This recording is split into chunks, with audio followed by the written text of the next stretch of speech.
Start streaming. And we should be back and we should be good. Did all. All right, let's get back to this. I'm going to rewind it a little bit because some of you missed probably the last little bit I was watching while we dealt with technical difficulties. Hopefully you're finding your way back. And we can just continue where we left off. There we go. Contesting the election, contesting the certification of the results. So that shows that the legislature is somewhat compromised as well. And then you've got the president of the United States, who is going to be, or who would be Donald Trump, who believes, I guess, in the unitary executive theory, where he thinks that he can go and he can talk to whoever he wants in whatever department he wants and fire and hire whoever he wants in order to get them to do whatever he wants. So it kind of seems like he wants to just be one man that rules everything. So in terms of checks and balances existing, seems like those aren't doing too hot right now with the way that Donald Trump wants to run things. And if you talk about the Constitution, which should be your ultimate check, Donald Trump says that he wants to terminate the Constitution when it's convenient to him. So I don't see how we're so confident that our checks and balances would survive another term of Trump when he already succeeded in eroding like 1.5 of them. Yeah, Destiny, do you seriously think that Trump is going to terminate the Constitution and be successful in doing that? I wouldn't have seriously thought that Donald Trump would try to rig the election, and I wouldn't think that 75% of Republicans today would. I don't know about seriously think that, but I don't want to take the chance. I do not want to take the chance. Still believe that the last election was stolen. So, I mean, I wouldn't think either of those things too, but Destiny, that's not the question I asked you. Like, do you actually believe that Donald Trump is going to like rescind the Constitution successfully? I think he would want to, yes. Would he have the ability to do so? I'm not sure. I don't know right now. Well, that's the question. Is like, would Trump have the ability to like overthrow democracy in the country? That's the entire premise of the debate. Again, like, even you're not sure that he's going to rescind the Constitution, but you keep citing it over and over again as like a talking point against Trump. The question is democracy on the ballot? Like, what? With Barack Obama, closing Guantanamo Bay was on the ballot. Yes, but he didn't do it. I mean, because he wasn't able to do it. What is the question? You're not asking me if something on the ballot. You're asking, can you say with 100% certainty that in the future this particular thing will happen? Nobody knows that about what's on the ballot. That's not how voting works. But with the Guantanamo Bay thing that you're talking about, right? Like, this was like a stated presidential goal, yes? Yep. Oh, okay, great. So is overthrowing democracy a stated presidential goal from Donald Trump? Yes. Really? So we're back to this part. Okay, actually, well, I rewound it a little extra. He's not running on this, though. You know what I'm saying? Like, yes, like, he is. No, he's not. Okay. How's he running on it? When the president says that I would arrest people for burning the flag, it's a violation of the First Amendment. The amendments are part of the Constitution, by the way. That's the president said he would many suspend times. the Constitution. He would terminate the Constitution in order to go after voter fraud. That's kind of an attack on democracy. Yes, he said he would do. He said he'd be a dictator on day one. Like, how am I supposed to read that? We have to get past the election. We have to get past the election first. Do my co-panelists here? Are you guys 100% confident that he's not going to engage in some kind of similar scheme to 2020? Are you guys confident that he's not going to try to influence election officials all over the country to circumvent the will of the voters like he did in 2020? Are you guys 100% confident he's not going to do that again? You're changing the parameters of the debate, but that's fine. But to Steven's point about, he wants to arrest people for burning the American flag. So yeah, again, hopefully you found your way back to the new stream. Sorry about that. That sometimes happens. Hopefully it'll happen less. I do have 16 gigs of RAM coming. Thanks to Narwhal by Nature and other people for contributing to my throne. It's right down there if you're watching on YouTube, or right up there. Is it? It's not. It should be. It should be, though. Regardless, right? Thank you for contributing to me on Throne. That is the reason that hopefully this will not happen in the future. He said that in 2016. When he was running then. He said that for long periods of time in his life. And when he was in office, he did absolutely nothing to forward those goals. And you also say, this presidential immunity, it doesn't exist. People don't want the president to commit crimes and all that. Well, I happen to remember when Barack Obama actually murdered an American citizen abroad, Abdul al-Awlaki. And Eric Holder, his attorney general, our top law enforcement officer, looked directly into the camera and he said, due process doesn't necessarily mean judicial process. So unlike Bill Barr, who didn't side with Trump in that particular instance, Eric Holder absolutely did. And yet our government still stands, despite the fact that Obama not only did that for him, who, by the way, Very likely he was a propagandist for Al-Qaeda, very likely betrayed our country, although you could try somebody in absentia. Obama didn't bother to do that. But then again, his son, who was 16 years old, was also killed, an American citizen, in another country by Obama. And again, it was under the same justification that due process doesn't equal judicial process. The difference between your flag quote and Eric Holder and Obama's actions is that Trump was in office. He did nothing about the American flag. But what we saw from the Obama administration is that they did claim and receive that power to kill Americans abroad that they deemed to be terrorists. And again, even this is not enough to be so hyperbolic and say, oh my God, democracy's quite literally on the ballot for our side. One, Trump did try to do things to further those goals. He just didn't realize how any part of the government works because Donald Trump's a fucking moron. So initially, he thought that if he just appointed people that were strong Republicans that supported him, that they would support him in basically doing whatever he wanted them to do. That's why so many people resigned in the final days. That's why he thought that he could get Barr to go along with any plot that he wanted to. And Barr, who was a Trump loyalist through and through, eventually had to call it quits and ended up resigning. When you talk about comparing Barack Obama, trying to see if he can assassinate an American citizen or not, the question was, does the president have the ability to order certain types of military strikes or assassinations on U.S. citizens? The process that Obama went through wasn't going to the Supreme Court saying, I need criminal immunity in case I want to commit crimes. It was going to the Office of Legal Counsel, and it was seeing if he thought that the President of the United States had the authority to do this and if it was in the legal clear. He never said that I'm beyond judicial review. He never asked for any amending to the Constitution, and he certainly didn't ask Congress to protect him and shield him from the liability of any of his actions. So no, it's not even remotely comparable. If Donald Trump would have gone, he just presumed that he had the ability to do that. Like he goes to when you talk about legal counsel, those are his lawyers to come up with the justification. You're dead wrong. You're completely wrong. You misunderstand completely the structure of government. The OLC, the White House counsels, those are not his personal lawyers. Personal lawyers. His personal lawyers, but they're his lawyers.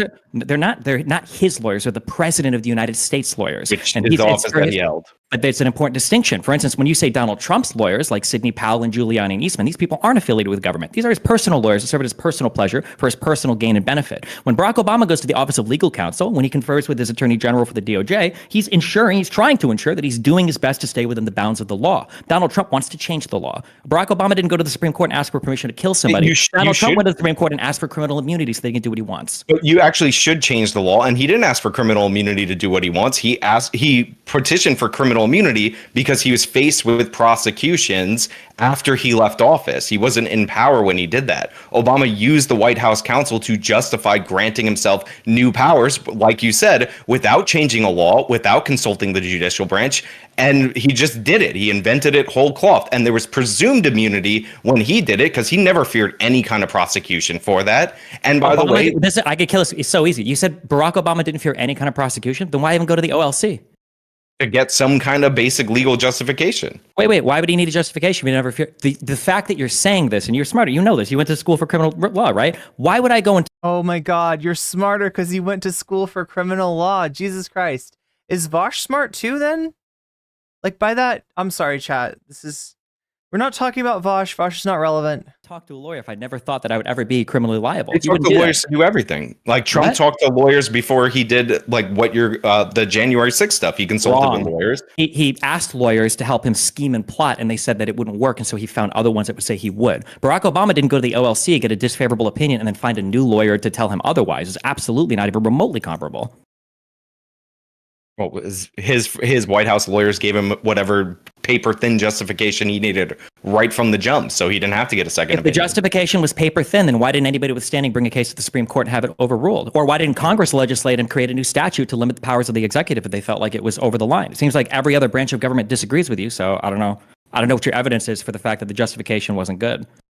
I mean, the justification is that he didn't have to seek any due process, try somebody in absentia. Like, we have precedent for this. If you're going to accuse somebody of treason, which is providing aid and comfort to our enemies, that's actually a crime in the Constitution that you would actually have to prosecute. He just executed this guy. And then his son. The guy wasn't on American soil. He didn't just execute the dude, full stop. I mean, he was operating in his function as the commander-in-chief. The Supreme Court has ruled that the Constitution goes wherever the U.S. government goes. Also, we are getting off the topic at hand, which is, of course, you presenting the case that Trump is going to end democracy. Yes, he tried to end democracy. He failed, generally because Pence stood between him and democracy. And now he's picked a vice president, a new one, not the same one that he had before, who wouldn't stand between him and democracy, but he'd help him. He'd be his crony. So yeah, I think that's pretty scary. I would like to go back to the question that I asked before, because I do think it's relevant. I do think it's relevant to the topic. Sorry, Cam. What? I was asking Destiny how he knows that JD Vance is going to like follow him into the pits of hell and like contest elections with him. Like, because JD Vance said explicitly. I can't tell how, like, if we're on like a delay or something, I feel like I'm reading chat and it's shit that I don't recognize. It's probably stuff that you're probably responding to stuff that I said like minutes ago, and I would love to answer some of these chats in the full screen chat, but I'm having trouble knowing what's being referenced. But yeah, again, sorry about the delay. Sorry about the technical difficulties. We'll finish this out. We'll see about maybe saying hello to Femios, and then we will go right into the Trump tent, of course. We got to do the Trump tent still. That he would have gone with him in his 2020. God damn, it's late though. By the electoral vote. Where did he say that? When did he say that? I think a couple weeks ago, or maybe even before that. Yeah. Here, I'm gonna look into it. Does anybody? I hate to contribute to the debate, but he said it during the VP like race process. He went on one of the channel news stations and he asked, "And would you do what VP like Pence wouldn't do?" And he said, "Yes, he would." See, so yeah, Dylan's a proper news junkie. Going back to the question that I asked before, you said that it was changing the parameters of the debate for me to ask the question of, are you confident that Trump isn't going to try to scheme and try to subvert the will of the voters again in 2024? But I don't think it's moving away from the topic whatsoever. If he is ultimately successful in doing that, that will be the end of democracy. If he subverts the will of millions of voters, if he somehow finds enough loyalists to get it done this time, that would be the end of the American democratic experiment. And who the fuck knows where we go from there? So I think the question is... And the real danger with Trump, and I've been thinking about this, right? Because the whole deep state conspiracy rests on the idea that people, particularly people in federal law enforcement and intelligence, are part of this faction that is fundamentally anti-Trump. And then instead of seeing, like, you know, Trump and Trumpism as a malevolent faction within the body politic of the United States, we're now imagining a sort of collusion amongst people that are in law enforcement. And if you don't know, law enforcement trends conservative. Very strongly so. If there's a bias in federal law enforcement, it is the other way around. And that's what really scares me about Donald Trump. Because honestly, as far as him being able to just violate all norms and get exactly what he wants whenever he wants it, what's standing between him and that in some ways is federal law enforcement. And I don't think we have a clear picture of how many people are kind of like locked into this Trumpian mindset, right? Because he gives a whole narrative, a whole reason that nothing that he's doing is really bad. And if it is bad, well, then it's not as bad as the people that he's fighting. And if anybody's fighting them, then it's because they're bad. And like he does bad things because he's good, right? If they're fucking locked into that shit, if there's enough like federal like law enforcement officials, even like local, state, whatever law enforcement officials, that's where that shit gets truly dangerous. That's where that shit gets truly dangerous. And it's not far-fetched. Law enforcement as an institution is fundamentally conservative. And to the extent to which, you know, they haven't been drafted into Trump's plans already, it's that there is an institutional tradition there that they're trying to, that at least some people with some power in are trying to uphold. Do you feel confident that he's not going to try to do something similar? We don't have to prove that to like be on the winning side of this argument. The burden of proof is on you to prove that democracy is on the ballot. Okay, that seems to be. I don't believe you. When something is as dangerous as the potential end of whatever the hell you call this democracy, right? Again, democratic capitalism is a fox with a hen house. Capitalism is the fox. Democracy is the hen. To the extent that the hens are allowed to live, it's because the foxes are raising new hens. And and in a lot of ways, it is performative, and any real agency is stripped away from us. That being said, it's better than nothing. A choice not to have a monster like Donald Trump as your president for 4 more years is, I think, a significant choice, and it's a choice that I'd like to keep. So yeah, it is. The burden of proof is not where you are saying, because the stakes are too high. Destiny has no problem. And like, that is a literal like gaslit room that he's in, right? He is literally gaslighting us from I don't think it's really literally gaslit, but you know, he's got the neon back there. He's got the mood lighting. It's kind of like gaslighting, chat. I'm staying on that topic. Apparently, you are the only one who wants to deviate from it. Okay. Wait. If Trump try to do anything, if Trump steals this election, you have to prove that he's going to be successful in doing something. If Trump steals this election, would that be the end of American democracy? If he steals the election, yes. Sure, yeah. So, I mean, I guess if he gets VP Harris, he's not president though. If he gets VP Harris to not certify the election, then I guess. No, we're talking about corruptly influencing election officials all over the country. You have no idea. Yo, neon is a gas. I knew there was a reason I was saying that, Miska. Thank you. Like, how many loyalists have been installed in counties and districts all over the country? Why didn't they come through for him in 2020 then? A lot of them tried to. A lot of them tried to. And it didn't work, did it? It didn't work, did it? If you're honest with yourself, you would say, he's probably going to try to do something again. And the fact that you guys don't see he's not going to. I'm just telling you that I don't need to prove that he's not going to win this argument. Do we fucking F again? Are we good, chat? Shit. Are you fucking kidding me? Are we good, chat? Are we here? Okay, I'm moving. I'm moving on the screen. That's a good sign. Just like my Okay, chat. Thank God those RAM sticks are coming, because my shit is all kinds of fucked up. It makes it look like I might have dropped stream, but I don't think I did. We're here. Okay, thank goodness. Thank goodness.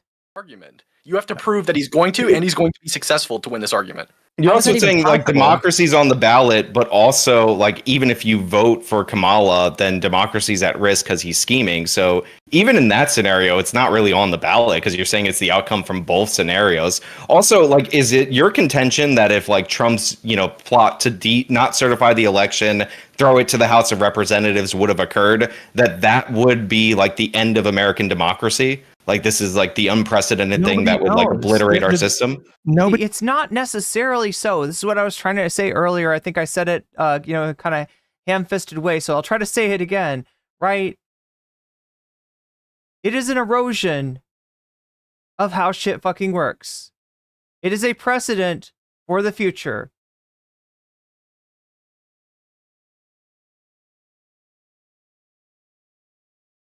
And the fact that actual Justice Warrior has this smug, nonplussed look on his face is actually kind of disturbing. I wasn't sure how right-wing this guy is. I do know that his channel runs on the fuel of racism. Like, 9/10 of this guy's videos are like the super mayor, who is this, this black mayor in Illinois, somewhere close to Chicago, that he obsesses about. Like, 90% of his thumbnails, chat, are basically like black woman bad. Like, it's fucking bad. If you never really looked at his channel, I would suggest you scroll down the videos. AJW, he does come off as, I don't know, being somewhat of a moderate, conservative at sometimes, but he's really just kind of a racist douchebag. He knows the risk was there, though. Nobody has any idea what would have happened. If he was successful, nobody has any idea what would have happened if Pence went along with his scheme. Nobody knows. Absolutely, okay, no. It would have been. Let's say he went along and didn't certify. They throw it to the House of Representatives, and the House of Representatives ends up voting that Trump won the election. Like, do you think that's the end of our democratic system? I think that yes, the American democracy that has been meaningfully and forever altered. That a president was. Let me read some chat. I feel bad because I'm not getting to read enough chat as this goes on. Polish Lavender says, immovable object versus unstoppable force. but with way stupider debate bros. Vance literally ran on the coattails of Trump, and rigged the election, and the rigged election in January 6th for his campaign.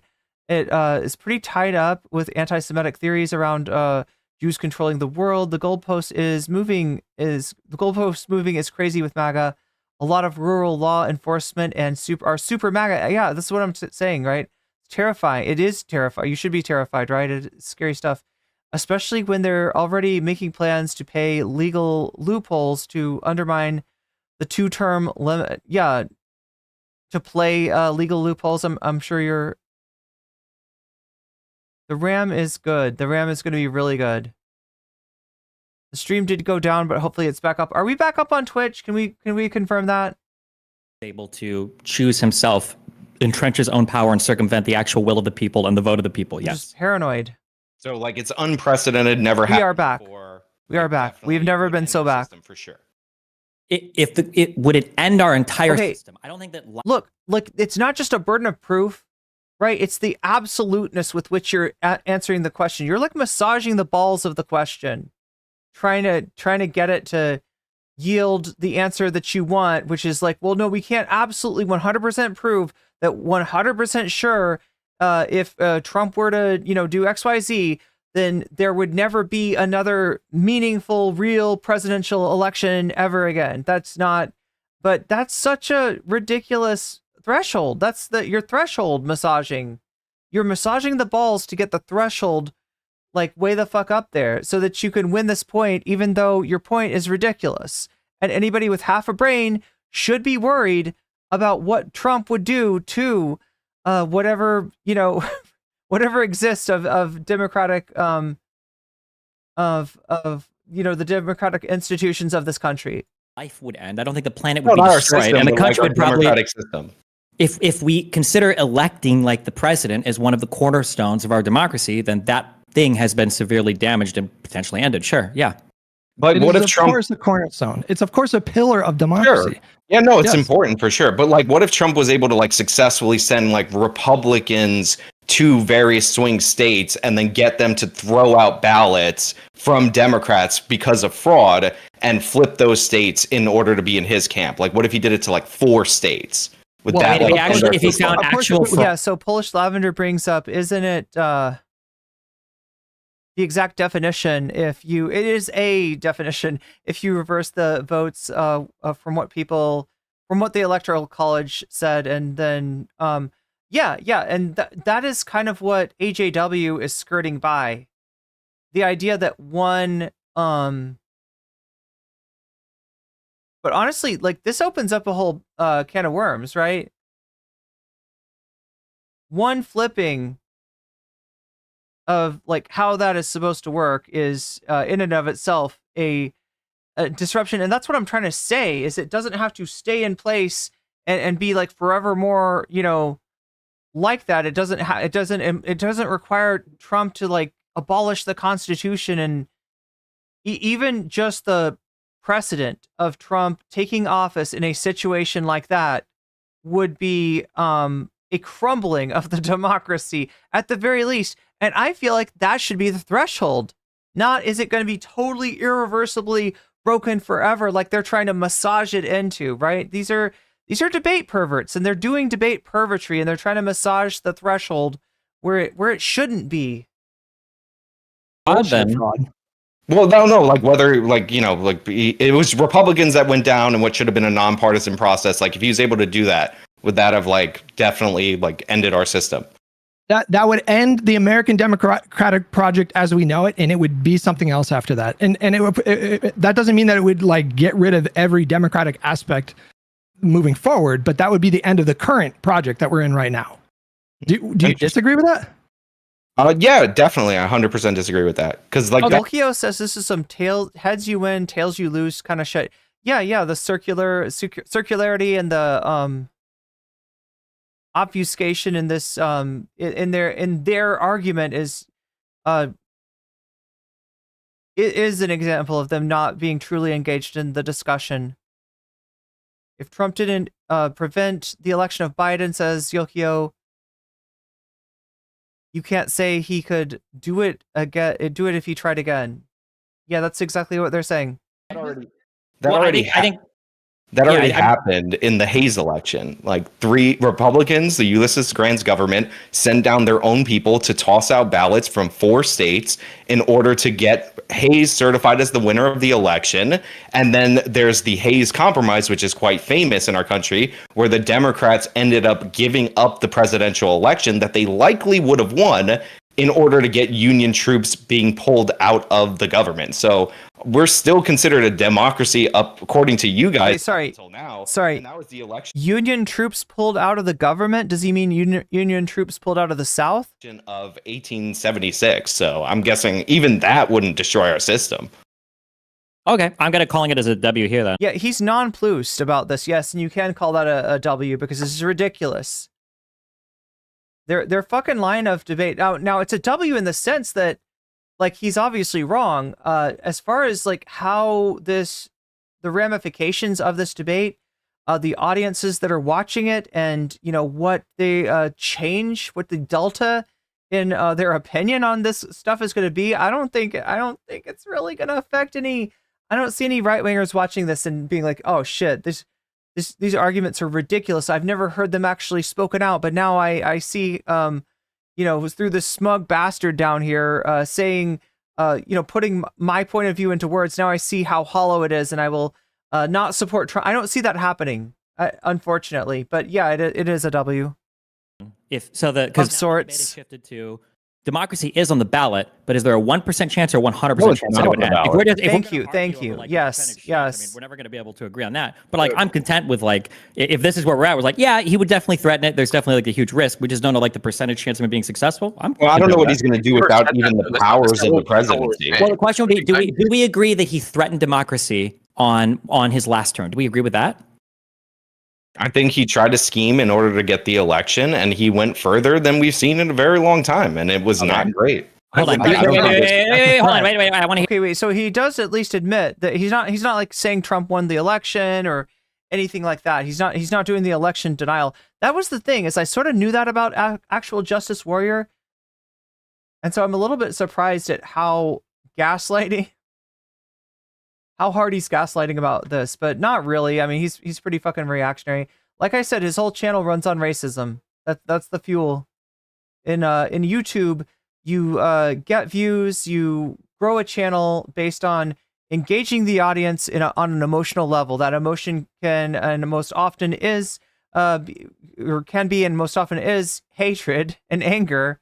And in his case, it's hatred and anger of a racist nature and a fear of crime, right? That is his channel, basically. Yeah, I have to hear. I'm gonna, which is great. How his backdrop looks kind of like a prison with bisexual lighting. Moderator, I want an answer to that from both people. Did Donald Trump threaten democracy for his last electoral term with the way that he tried to choose who was going to win the presidency? I want an answer from both people. No. Cam, oh my God. Would you like to answer that as well? What was the answer? Sure, yeah. I mean, I think that he deployed some like esoteric like legal bullshit, and it didn't work, and democracy still exists. And I think that, as Sean pointed out, random esoteric legal schemes like this have been deployed in the past, and democracy continued to exist. We're not shifting the debate to a different topic. We never conceded that Trump is like yes or no. What democracy? We're still holding you to like you have to prove that he's going to overthrow democracy. Obviously, it's the premise of the debate. Wait, okay, so do we think he did or he didn't? Like, was he did he threaten democracy in his last presidential term or no? No, I would say absolutely not. Okay, so we both say no. Okay, so we think that it was okay. You're both on board. You think it was okay. It was within the bounds of what's acceptable in our system, a good faith interpretation of our laws, of our structure, of our order, for Donald Trump to try to illegitimately insert false electors and have the vice president switch the results of the election. We think that that's an okay thing. You're just like deploying a false dichotomy on us, right? We never said that because it wasn't a threat to democracy that it was was necessarily a good thing, right? Neither of us actually. I think I actually started. When I say a saying good that it was thing, a bad I'm thing, sorry. right? When I We say never said that it good, was a good thing. okay. When I say Yeah, good, I mean good as in it comports with the best faith interpretation of our system. I know. We don't have to agree to that either. We can say that it's a bad faith interpretation of the system, but that doesn't mean that it's a threat to democracy. Saying that it's not a threat to democracy does not imply that we think it's a good faith attempt to interpret. Okay, wait. Do you think the vice president trying to change the results of the election? Do you think that is a threat to our democracy? Do you think that's democratic? Wait. I never said that it was. Again, I never said that. I didn't say good. You're on the last one. I'm asking you, with the vice president being told by the president to pick him as the leader again, to make him win the election, is that an attack on our democracy, or would that be acceptable? Yeah, I mean, again, I don't have to say that it's not an attack on democracy, but as Sean pointed out, that it's happened in the past, and democracy still exists. Democracy is not. That's not what I'm asking. That specific attack, as you put it, did not overthrow democracy. If it was successful, it wouldn't have overthrown democracy. We would have still had democracy. And you can talk about bad faith. Politicians act in bad faith all the time, right? No, they don't. Nope, not like this. You're wrong. They do. Nope. Absolutely, they do. The Inflation Reduction Act is bad faith, lying about. Absolutely. Oh my God! Don't even go there. You have no idea. I don't want to deflect. Oh my God. I don't want to deflect a different policy, but I will say AJW Hutch did try to interject first, so I do want to give him a chance to talk. Then we'll go back to you, and then I have a question for everybody. Well, I was going to say, What do you think about this debate so far? I'm almost thinking that the first debate was better. to Cam, when you say he deployed some esoteric, what exactly did you say there? Yeah, I'm gonna think that he probably did pretty much the same thing that they did to him, but he did it first, right? He deployed some esoteric legal theory and tried to find a loop. Jim Williams says an attack doesn't have to be successful for the attack to be an attack, and whether or not democracy is under attack is the prompt. Yeah. And they're trying to go on this. They're not.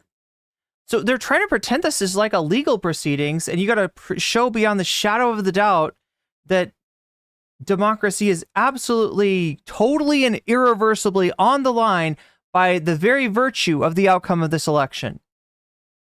That's how they're prosecuting, or I shouldn't say prosecuting, right? They're putting themselves on the defense. They're giving themselves the they're putting the burden of proof on the other side based on what the notion that, a criminal case is proof beyond the shadow of a reasonable doubt. It's fucking ridiculous. I think this is a worse debate than the first one. Poll so that he could remain in office. I don't have to concede. When you say that he did the same thing that was done to him, are you referring to people that were in the congressional halls on January 6th in 2016 when Biden was certifying the election? What are you equating that with? What do you mean? What am I equating that with? You said that he did the same thing to them that they did to him. What do you mean by that? I think that Democrats, in their own states, have deployed esoteric legal theories against Trump. Yeah, for sure. But that's just a passing comment, right? I don't have to Wait. What are you talking about? Colorado? Is that what he's talking about? I don't know what you're saying. Why are you talking about January 6th? Well, when have you ever seen a Democrat politician engage in the months-long sort of scheming that Trump was in a multi-pronged effort in several swing states, and then incite a mob to storm the Capitol and then watch them for 3 hours before asking them to leave?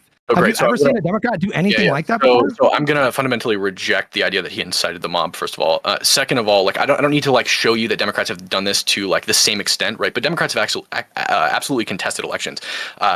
Al Gore did it in 2000. John Kerry did it in 2004. And Hillary Clinton did it in 2016. Why are you lying?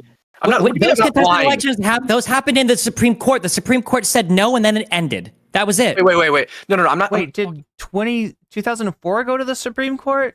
About legal proceedings. I'm talking about rhetoric. John Kerry no one cares about rhetoric. We're talking about Donald Trump scheming involving officials, Destiny. involving unofficial people.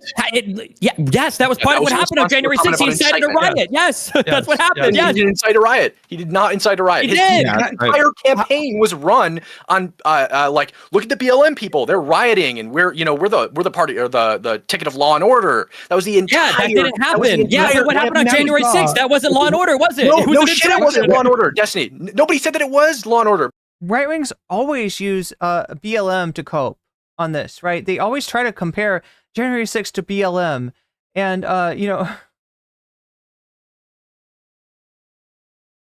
they rely on narratives that they've built up about the about the protests that just aren't true.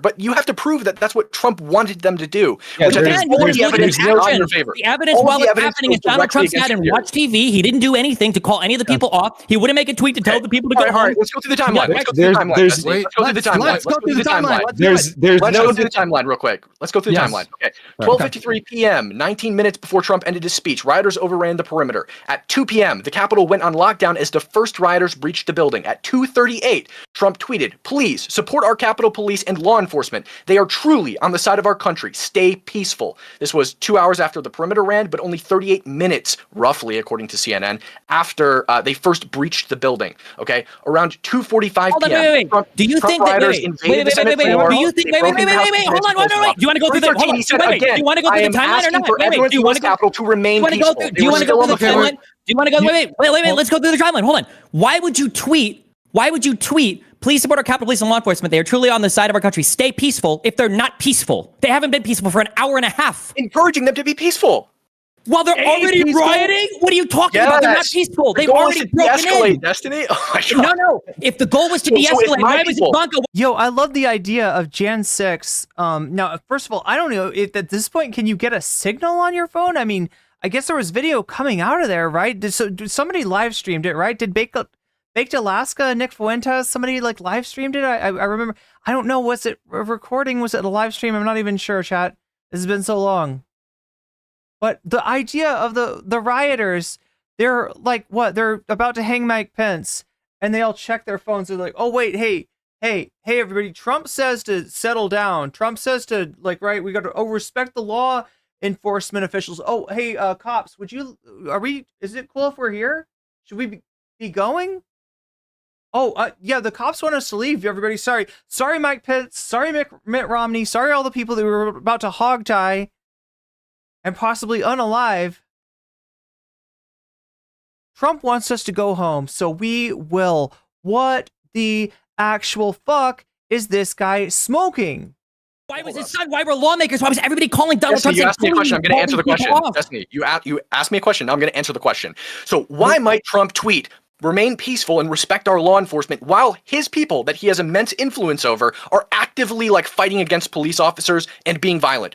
Because he's trying to take advantage of He the wanted them to do violence. it. He wanted them to do it. I'm sorry, He was fine I with can't it. hear anything. I would like to have Destiny respond, and then I do want to go to actual Justice for it because he's been waiting patiently. He wanted them to be violent. Also, you very conveniently skipped over that at around 2:15, people were outside saying, hang Mike Pence, as they were already broken through the restricted zone. And then at 2:24, Donald Trump tweeted, Mike Pence didn't have the courage to do what should have been done to protect our country and our Constitution, giving states a chance to certify a corrected set of facts. The USA demands the truth. Do you agree that that tweet was encouraging the violence that was already going on? No. Do you have any evidence that Trump knew about the like hanging thing? Yes. And also, if I Again, Trump said the shit that directed the anger at Mike Pence. Whoa, wow. One second. Also, if I put on I don't know, a Kamala Harris 2024 hat and I go and put up like a gallows of JD Vance, does that immediately implicate Kamala Harris? No, So- but if Kamala Harris great. saw it, Okay, great, Destiny. if Kamala Harris saw it and she was sitting there watching it on TV, If you said, Kamala Harris has done a very bad thing. She's betrayed our whole country.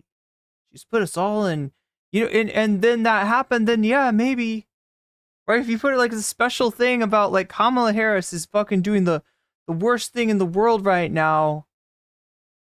Yeah, let's get the Trump tweet. as it was happening, and she sat and watched TV for 3 hours while BLM people broke into the Capitol building. And when people came up to her, they were begging her to call them off or begging her to make them stop. She was like, you know what? Maybe they deserve it. Fuck them. Then I'd say, you know what? Kind of seems like she does so want that to Destiny, happen. Destiny, you making the connection that Trump was watching TV? There's actual He was. Justice has been waiting for a little bit, so I do want to throw it over to him. Okay. Yeah, no. I think that I got this. Donald Trump tweets 2:24 p.m. that day. Mike Pence didn't have the courage to do what should have been done to protect our country and our Constitution, giving states a chance to certify the correct set of facts, not the fraudulent or inaccurate ones which they were asked to previously certify. USA demands the truth. nobody disputes.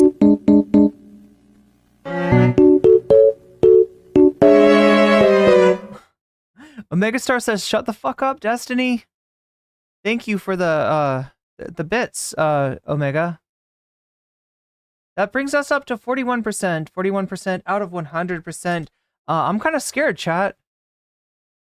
To be honest, it looks like a lot of the donors are choosing violence, even if the voters are not. And it's tilting us towards a path of destruction with one President Sunday.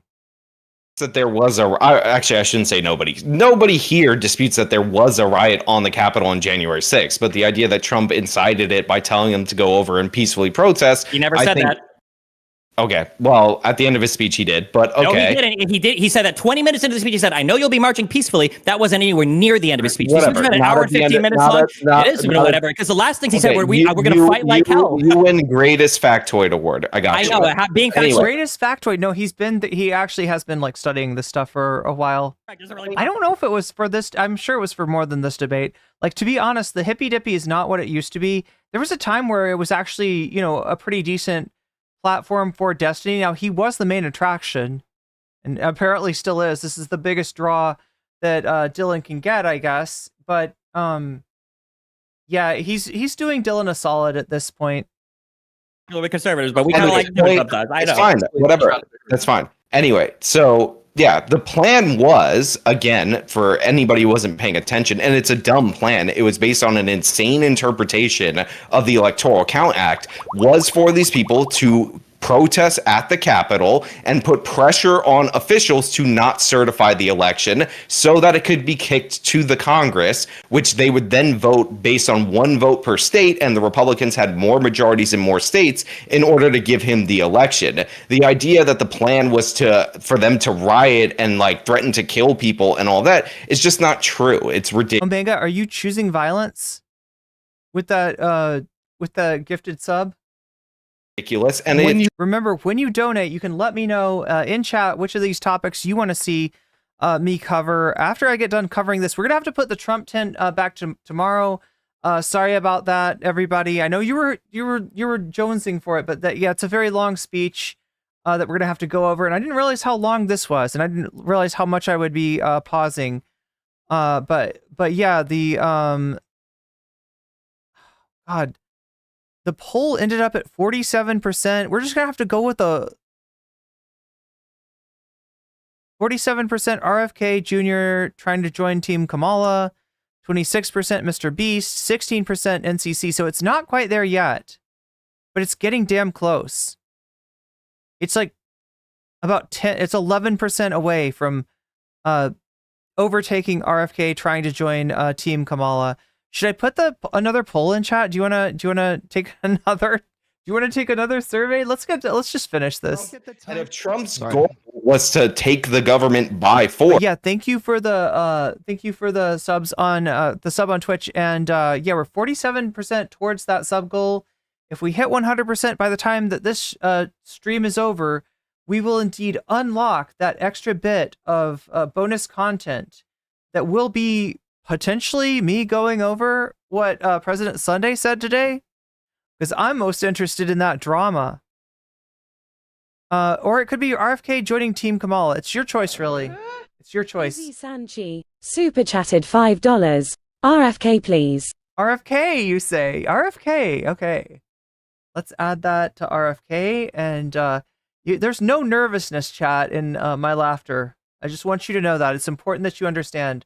There's no nervousness in my laughter. He probably wouldn't send none whatsoever idiots into the Capitol to do so. He might think about using his power as commander-in-chief to order the military to do that. So yeah, like, he encouraged people to protest. He encouraged them to advocate for an insanely stupid interpretation of the Electoral Count Act. We haven't even gotten into his interpretation of how you can do alternate electors, which were fraudulent electors. All of that was horrible stuff. For sure. I just want you to make clear in chat, Omega Star, you're not saying violence is cool for me. You're responding to something that I said about the poll, not about any sort of actual. I don't think you would get it. Would you get in trouble for that?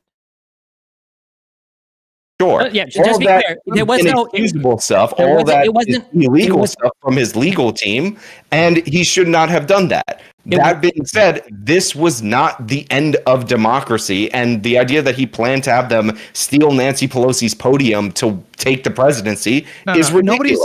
Nobody's saying that he specifically wanted them to break into Nancy Pelosi's office. What we're saying is, and Cam, you left something out of your timeline. He arrived at the White House at 1:20 p.m. He went into the White House dining room at 1:25 p.m. He did put out 2 tepid tweets as cops were. There was a laughing emoji. There was a laughing emoji when you posted that. So I think we're okay.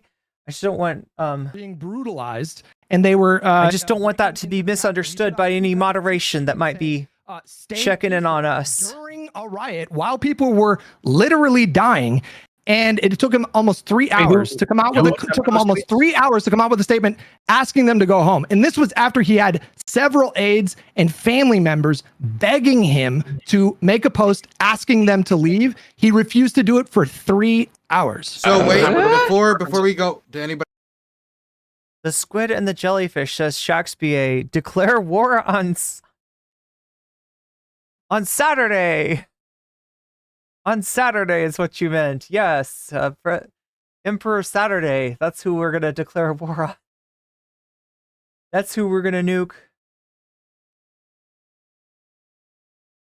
Responding.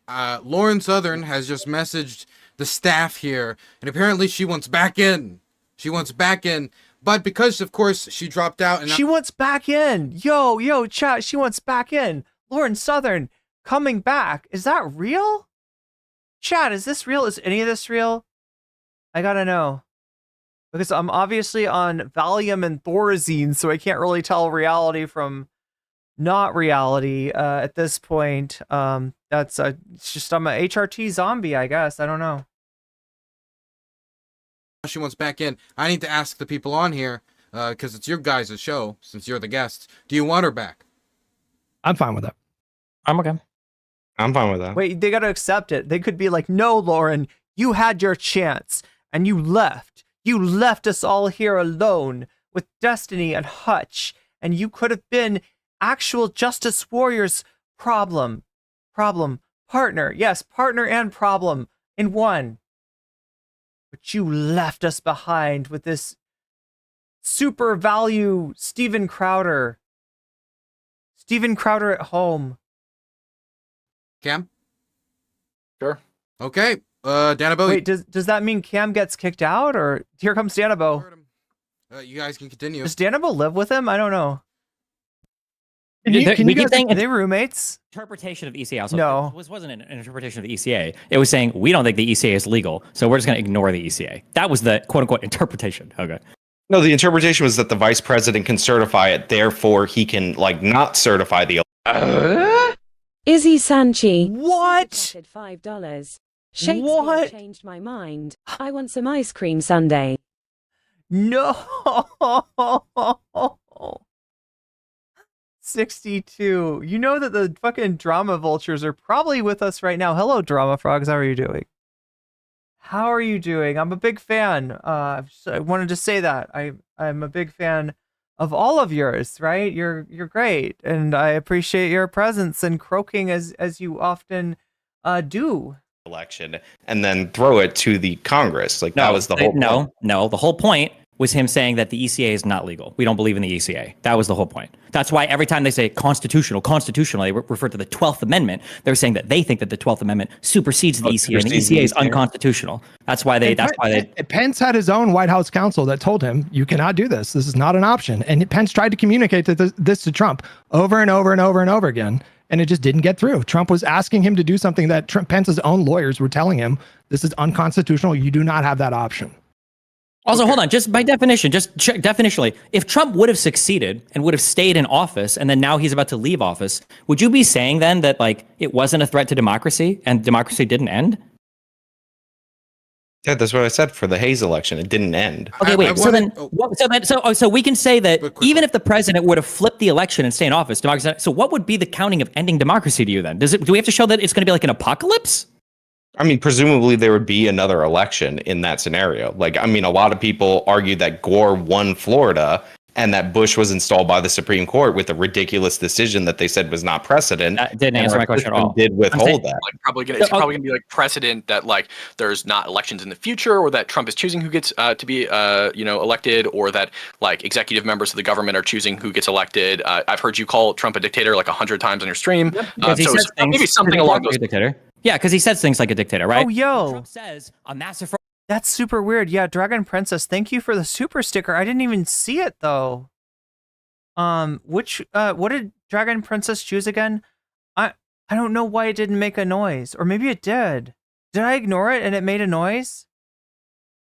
I feel like super stickers are also supposed to go like, but it didn't. But I see it. So yeah. Thank you, Dragon Princess, and sorry I didn't see your super sticker. Of this type of magnitude allows for the termination of all rules, regulations, and articles. Run day? Those found in the Constitution. It's run day? That's dictator talk. And when Donald Trump says, I would be a dictator on day one, that's a dictator talk. Come on, Destiny. Okay. That was a joke, and you know Before, it. wait, I do want to ask. I've been waiting to ask this question. I hate to cut off here, but Citizen Runaway. that's been on my Yes, indeed. So there seems to be a divide about one side saying like you have to prove 100% that this election is going to be the end of democracy. If democracy is on the ballot, then Trump wins and democracy's over. That's what we would have to prove. The other side seems to be saying, well, we can't prove that 100%. We can't know the future, but that it's at risk. If there was, like, say, some other country and there was a person who got elected and then they degraded institutions and then further elections, it got worse and worse and worse, would we not say that election where that person started that process was a threat to democracy? I know you'd have to look back, but the question is, does it have to be an all or nothing for the question? I was about to say, move the goalposts. Wait, Keep on Rockin' says you need to change your name to Only Comments Chick. I mean...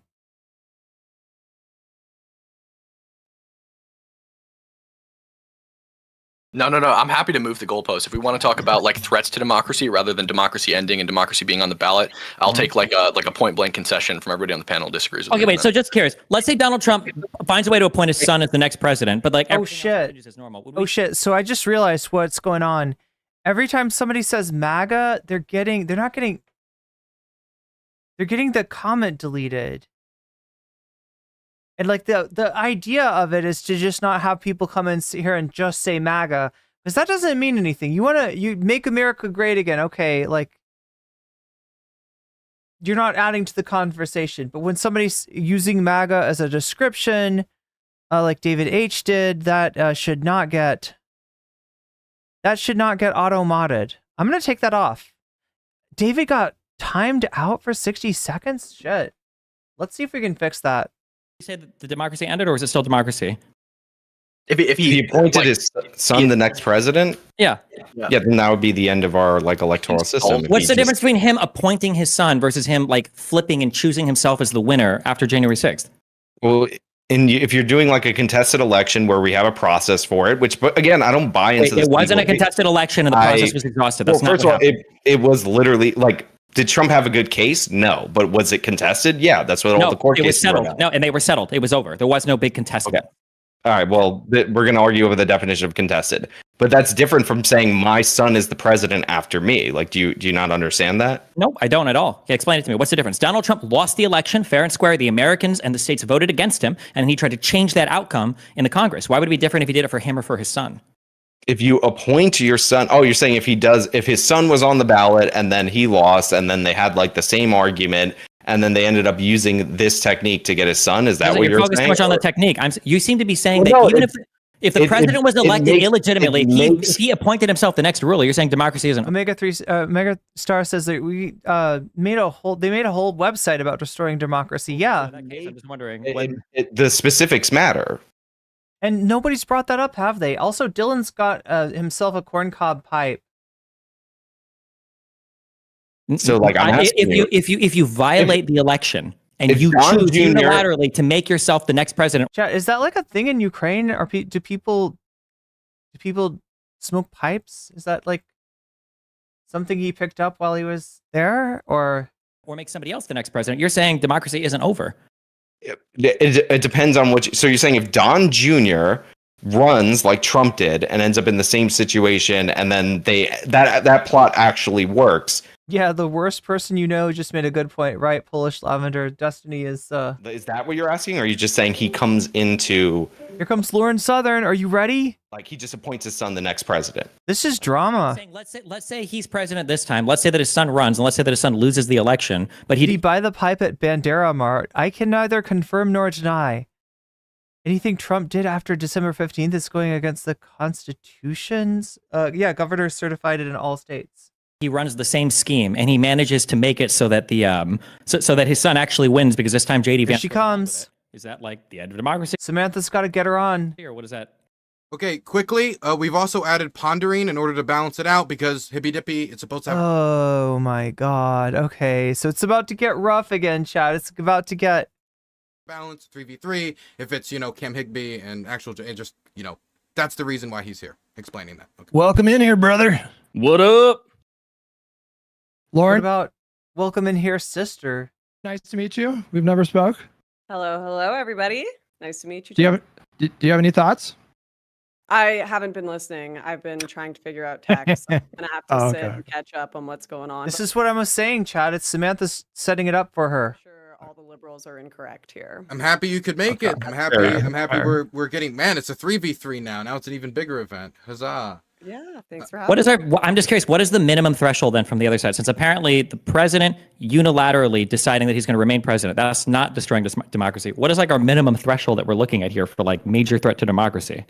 Sorry, can you explain, since I just got in here, what do you mean by the president unilaterally deciding he's going to remain president? Are you just So Sean and Camby Is it loud enough? I feel like she's kind of soft. Maybe they'll turn her up. seem to be of the impression that if the president were to Samantha's not able to get good audio on her, so... find a way to remain president and circumvent the will of the voters, that wouldn't actually be the end of democracy or a threat to democracy. I'm pretty sure Samantha like lives in her closet. So we're trying to figure out like, well, what exactly is the what would we have to? This is like a hypothetical.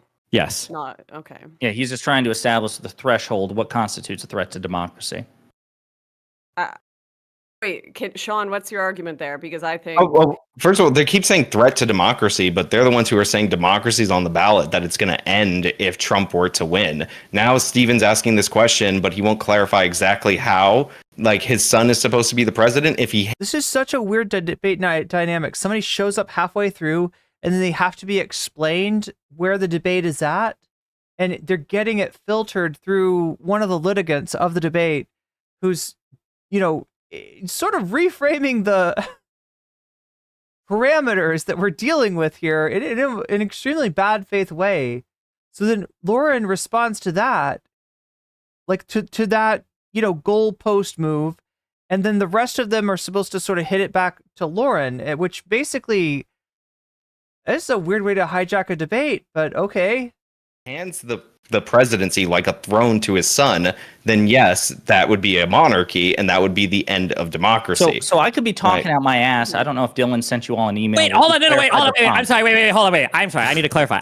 The process doesn't matter. Such a stereotypical Destiny interrupt. Question is very It actually simple. does matter. No, hold on. The thing is if the But he should interrupt. He should, there's, leader chooses the next leader in opposition to what the people choose. It doesn't matter how. We're assuming some extra legal manner, okay? So if the leader chooses the next leader against the will of the people, you seem to be saying that that's not really a threat to democracy, as long as the presidential election the next time goes back to normal. The end of democracy. So what do we have to prove here? That democracy... So I am starting to suspect that maybe the question or prompt, as they keep saying, since they want to make the whole world into Jubilee, the prompt was an ill-phrased statement. Question. Is democracy at stake? Is democracy literally at stake this time at the polls, right? It allows them to weasel. They can weasel their way into this sort of like criminal defense posture where they're like, well, you can't prove it. And if you can prove it, it's not beyond the shadow of the reasonable doubt. And even if it is, then maybe it's not completely fucked. Maybe democracy could make a comeback. This is weasel. This is weasel shit. is ending, if democracy is on the ballot. I want to know what the method that Trump's going to overthrow democracy is, because you're saying January 6th, but he can't even be on the ballot. You're avoiding. You're not. We're not talking about the method. You just asked me a separate question, and now you're like you're avoiding this other point when I just asked. Wait, why should we have to explain that? Okay, no, I want to appeal to the moderator. Okay, Dylan, tell me. Okay, because now it seems like we have an unpassable bar, because we've said that what if the president finds a way to remain in power, and they're saying, oh well, even if that would happen, that doesn't seem to necessarily be a threat to democracy. Even if he does it with extra legal whatever means, as long as it goes back to normal afterwards. So I don't even know what the threshold is of what we're trying to prove now.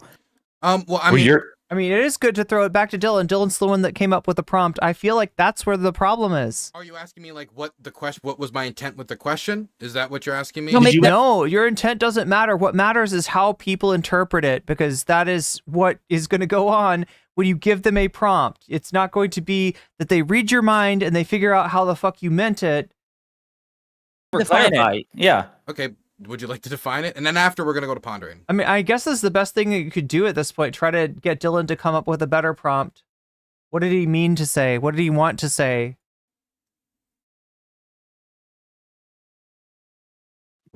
Who are you talking to, Dylan? I was asking actual Justice Warrior. As everybody That's just you. That's just you, Sean. He was talking to you. He says, do you want to define it?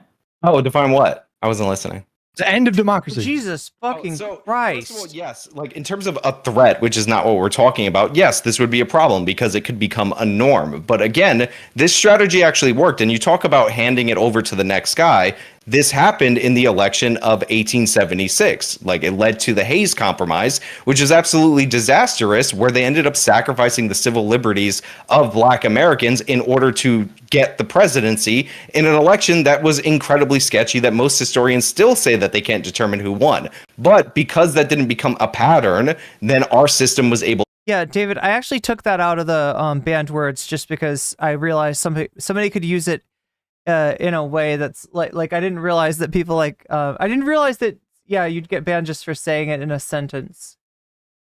To endure it. So yeah, it's a risk, it's a threat. But again, you're saying democracy is on the ballot. It is going to be ended if Trump won. Where does that follow? See, that's where I'm confused. Unless Dylan sent some sort of like clarifying email out that when I say is democracy on the ballot, I mean, if Trump is elected with 100% certainty, democracy ends as in there are no more elections.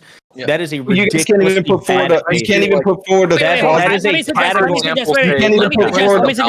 I can't hear anything. I can't hear anything. Pondering, you want to say that one more time, and then we'll have one person respond. So again, I wasn't an initial invitee to this, so maybe there was an email clarifying what the hell democracy on the ballot means. But just that phrase does not at all imply that if Donald Trump is elected, it's 100% guaranteed that there will be no more future elections. It's ridiculous. Stephen gave you an example all the way back to the very fucking beginning about how President Obama campaigned on closing Guantanamo Bay. Ergo, you could say that Guantanamo Bay was on the ballot. It's still here, even though Obama was elected twice. So it's just a ridiculously bad faith interpretation because you can't defend. You know you can't defend that Donald Trump Thank you, Pondering. You put it better than the rest of them had, and more simply, that's his gift. That's his gift. Promise to end democracy. Wait 1 second. So now it's got to be an explicit campaign. That's what Wait, do we have more viewers than likes right now? Is that a thing? Chat. That's really sad. That means some of you are drama frogs.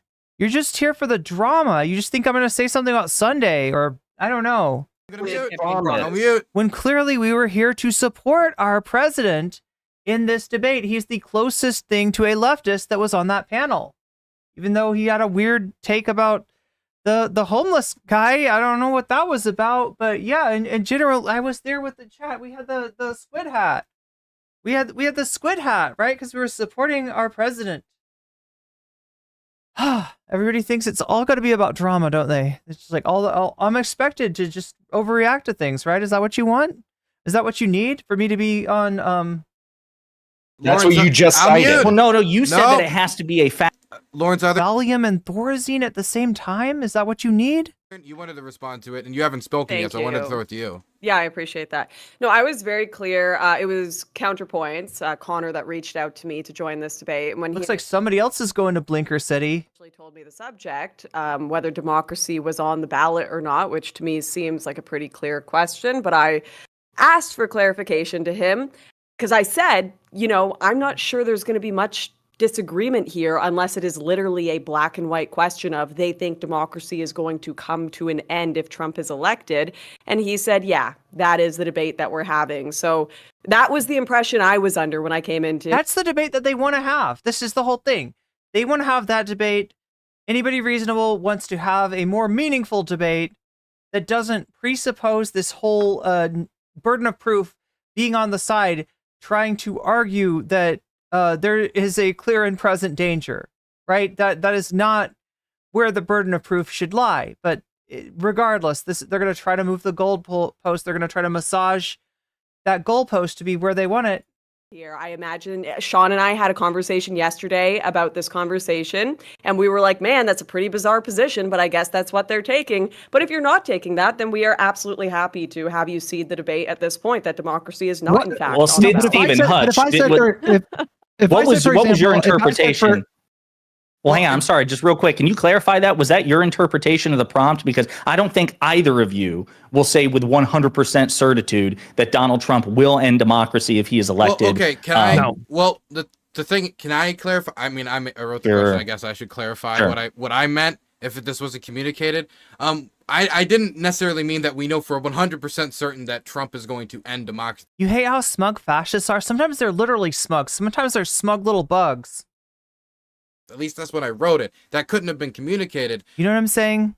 I just generally meant that, like, democracy, the issue of democracy, like, could it be genuinely affected by this election? For example, like, the institutions that hold up our democratic like our democratic institutions being crippled or undermined, making it so in future elections. Why are we doing this? Why are you explaining this? This is retarded. Because I was using their no, hold on. Using their definitions, and they would all agree with this. If you were to elect literally God Emperor resurrected Stalin Hitler, and he were to destroy American democracy for 1 year, and then we were to come back and survive and be okay, they would say, oh, then that wasn't a threat. Yeah, that was just destroy democracy. That didn't destroy democracy. I don't believe I've ever taken that position, sir. Stalin God Hitler is going to come back and like destroy democracy for a year. Like, yeah, Chad's pointing out that elections do not necessarily signify a true democracy. We reject that that's going to happen, right? So, like, if I say abortion is on the ballot this year, what does that mean to you? To me, abortion on the ballot means that there's one party who is promising that. Okay, I think you're wrong there. I think you really fucked up there, right? Because abortion on the ballot could mean there's a referendum being like, shall we ban all abortion, right? Possibly, but more likely it means, shall we restrict abortion to this time? Shall we, or shall we? You know what I mean? It's going to be most likely, if something like that's on the ballot, it's not going to be on the ballot on total, right? I mean, I guess theoretically under like this version of jurisprudence stripped of Roe versus Wade, it could be, but most likely, most of the time, when abortion is on the ballot, it is not like a black or white issue. It is a, question of the of degrees. They will ban abortion, and there is one party that is promising they will make it accessible to people. Abortion is on the ballot. Depending on who you vote for, you will have different abortion access. If I say democracy is on the ballot, what that means to me is that if I vote for the wrong candidate, democracy will cease to exist. Well, can I? Do you think? Wait, hold on a second. I just want to ask to just clarify for definitional reasons. Would that mean if somebody said abortion is on the ballot, that means like the options is abortion is gone this election? Yesterday said the R word. I didn't even hear that. There's been so many R words dropped in this debate that I'm just like now my ears are numb to it. I don't even hear it anymore. I don't even notice it. I noticed it when Lonerbox said it because he says it in such a way that's like such obvious like hope for, I don't know, childhood experiences, maybe getting called that phrase a little too much now that he feels like he's got some he's got a large number of concurrents. He wants to throw it back at other people. But anyway, this is, action, or everybody can abort everything forever. we're lucky he's not saying the N-word, given that it's destiny. No, obviously not. He kind of tacitly conceded that if abortion's on the ballot, it doesn't guarantee that if a certain person is elected, that abortion will become federal law of the land or will be outlawed. He There we go. fucking knows it, which is why he moved the goalpost a bit. Okay, sure. Exactly Abortion. That's exactly what they're running on. Is Kamala it- Harris But there's literally also, running on making abortion there's also myriad pieces of legislation that could serve as like a middle ground between those two possible outcomes that you're not even like. Mike, here's the question. Does abortion only mean it is completely illegal in every single circumstance, or it's full term, 9 month, right up until the baby's completely out of the vagina, you can shoot it in the head, it's A-okay? Or is there a whole Colloquially, middle when ground? they say abortion, they're obviously talking about elective abortions, right? So what you do when you say that is you're creating a dichotomy that one party will give it to you and one party will take it away from you. There's not even a dichotomy in the Democratic Party. What are you talking about? You think Then the just entire concede to the Democratic point and we'll Party? move on. It's not a fucking dichotomy. There still are gradations. There still are, more likely to be like a little tweak of the law rather than a wholesale, like, a black or white sort of issue. But yeah, in general, there is one party that is more likely to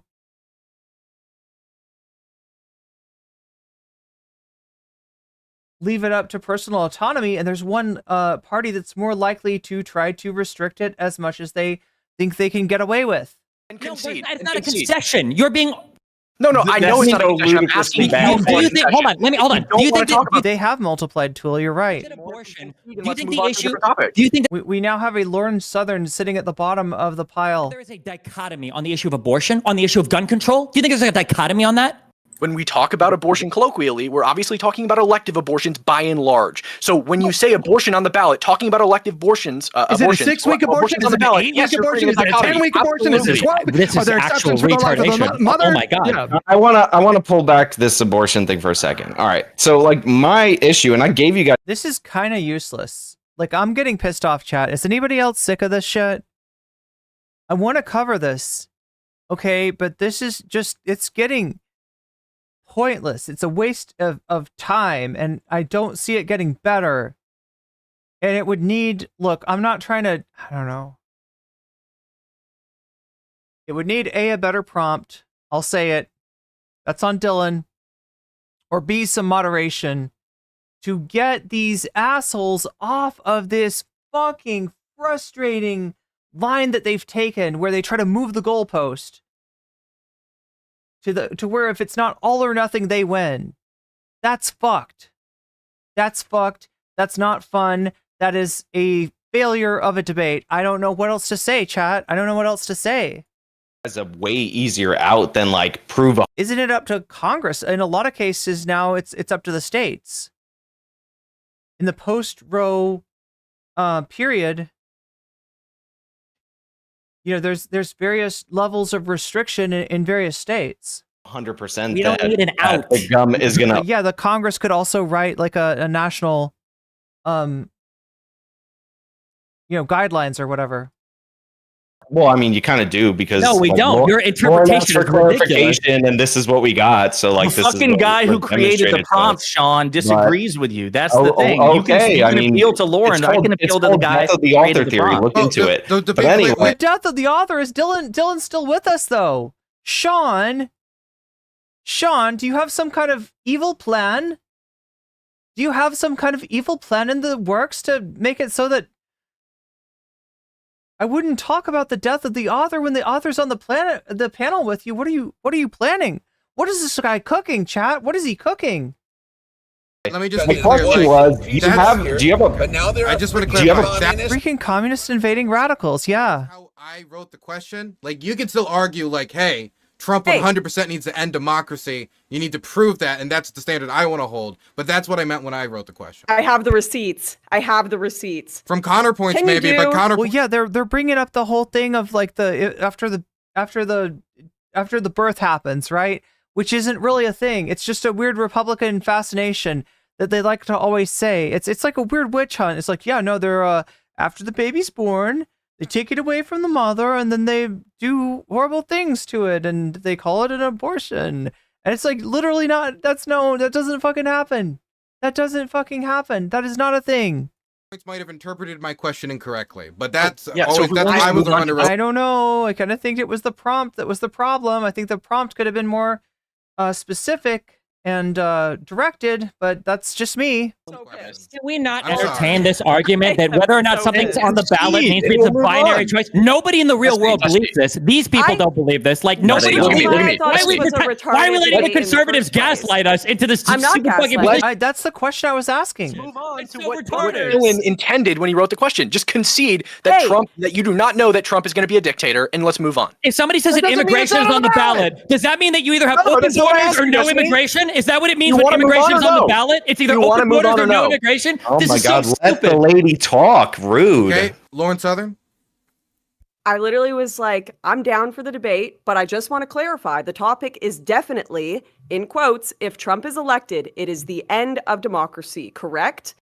And he said, we went back and forth. Yes, I will solidify this. And then Danabo is democracy on the ballot 2024. So it was just, She's talking to Danabo. Danabo is talking to Lauren Southern.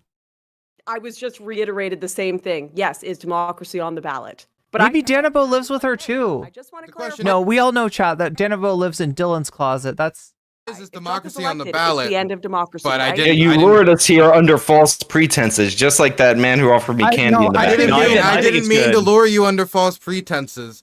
We've established that's that not nothing how I can ever interpret be- the question. No, I think it's good. No, I think it's good because we've established that literally nothing can ever be on the ballot in any election ever, like any issue whatsoever, because you can't preordain and I protect. mean, this is not a debate. This is just a bunch of salty motherfuckers angry at each other because the Dylan wrote a shitty prompt and the right wingers took advantage of it. I don't know what else to say. outcome. Abortion is on the ballot in this particular election, but no matter who wins, you can't guarantee, like if Vice President Harris wins, we can't guarantee that abortion will become law of the land. That's the goal. That's something they strive towards, but we can't guarantee it. The standard you all created out of thin air is just fucking It stupid. wasn't out of thin air. We asked for clarification, but also I will point out that And it was all clarified. I And it asked was for, like, clarified. I asked for, yeah, after the fact, after I'm in the van. But I just pointed out, I asked for like a plausible scenario of like how he was going to do this, and you guys all screamed at me. Like, I mean, come on. Why I think why is wait, it the on us plausible to scenario- do- the to do plausible that in the first scenario- place? Like, I was being really nice about Wait, that. how about, I how mean, about why wait, is it let's, on- wait, why is let's start the question then on a level playing field, and let me ask it like this, because this is a question AJW had. Is there, because let's say you could say, okay, Donald Okay, chat, I'm really worried now, right? The concurrents are like twice as much as the likes. Has everybody who is actually not a fucking drama demon, not just here for evil fucking reasons, here with bad intentions, for me, for the community, for everyone, if everybody like that could please like the stream, that would kick so much ass, that would make me so much less nervous. I feel like there's people just waiting that they think I'm going to unload on Dylan. They think I'm going to unload on President Sunday or what? Go watch Kevin Logan and make fun of him. And it's like, these are not my intentions. Kelly Lou says, love your streams, Irene. Thank you, Kelly. some anti-democratic tendencies, but what we have strong Yeah, I'm feeling a little bit more liked now. We got a few more loved. We just got to make sure, chat. We've got to make sure that we don't have infiltrators in our midst. institutions. What is the plausible scenario that he could actually hurt American democracy so much? They should also donate. I mean, Cause its end? Yes. if they can, they shouldn't donate money that they don't have. That's for sure. They should use that to take care of themselves and their loved ones. But yeah, we are what 66% towards the Gono. Yes, the Gono. It's always great when I say that. Which means we're 2/3 of the way towards the Dono goal. We're 1/3 of the way away from it. We are 34% away from it, which is almost 33%. Can I we think that- resolve the previous topic first? No. When the question What do is you mean, like, democracy, should I resolve the topic? I can't resolve No, that. no, no. What Like, do you can we mean? get a resolution? Like, can they concede and then we can move on to the next topic? we're not. We got conceding. No, 33. absolutely not. Right. So then why are we moving on? When somebody says is democracy on the ballot, the question is meaning, obviously, if we elect a person, is there going to be a significant departure from what our currently understood democratic norms are? That's what we're talking about, right? That's what it means. That's what everybody understood that question mean. That's what any reasonable human being would understand that question mean. Okay? So then the question is will Donald Trump do things that we would consider a significant departure from American democratic values? Okay? The answer we would say is yes. When I get asked to a piano recital, I ask, where do I sit? What do I need to do? And that's what Lauren did for this conversation. So when there's confusion, you ask for clarification. Then we receive clarification on it. And now you're mad at us for going based on the information that we were told when we were lured into the back of your van. So, like, I don't know why you're getting all mad because you didn't act for clarification. I mean, my bad. Can we agree on this then? Hitler was not a threat to German democracy because they went. Okay, so here's what we're gonna do, chat. I think we're gonna collapse into the full scale stream. I don't know what's going on in shorts, but back to being a democracy. Can you agree with that? They completely changed the government over there. No, they went back. Wait. Germany went back. Germany went back. Germany's fine today, right? Do you agree that Germany's fine today? Destiny, you're. Oh my God. Answer that. I need an answer to that. No. Don't pivot. Answer that question. I'm not pivoting. I'm not pivoting, Destiny. He's pivoting. Let me know when it's done. You're pivoting. You're pivoting. I don't even know what I'm going to say because I haven't said it. Cam, you can answer the question, and then you can ask your question that you wanted to ask. And then I want to actually come back to the question I asked because I posed it, and it is a question. Okay, great. Okay, so in the case of Germany, Germany had a dictator. So jump in. I'm giving you the link. Degraded in shorts. Democratic systems that the country previously had. Okay, you're not even right. Hitler did not rise to dictator. Hitler didn't rise to dictator. Can we just go on to the next thing? You don't know history. Wait, stop. Okay. You don't know what you're talking about. Okay, Destiny, you've established he doesn't know what he's talking about. Let him write all history. I don't know. I think I didn't badger people for likes on the short stream. So if you haven't liked that yet, like the shorts, I gotta just yell at people and be like the stream. Okay, great. So it took a regime force them all to like the stream fall for democracy to return to Germany and several decades of Western occupation in Germany for that democracy to be restored to Germany. Okay, so that's not what happened in the Rutherford B. Hayes case that Sean cited earlier, where this exact thing that you're claiming will overthrow democracy happened, and it resulted in democracy continuing on to today. Clearly, you agree that democracy exists today. Otherwise, you wouldn't be arguing that it's on the back. Okay, they are getting gaslit by the right wingers in the worst way possible. Right, the thing to do here is to say we're at an impasse. The right wingers are not engaging in this prompt. And they're insisting on special definitions. So either move on to the next topic or end it. End this shit. This is fucking miserable. We are going around in circles. This is so bad.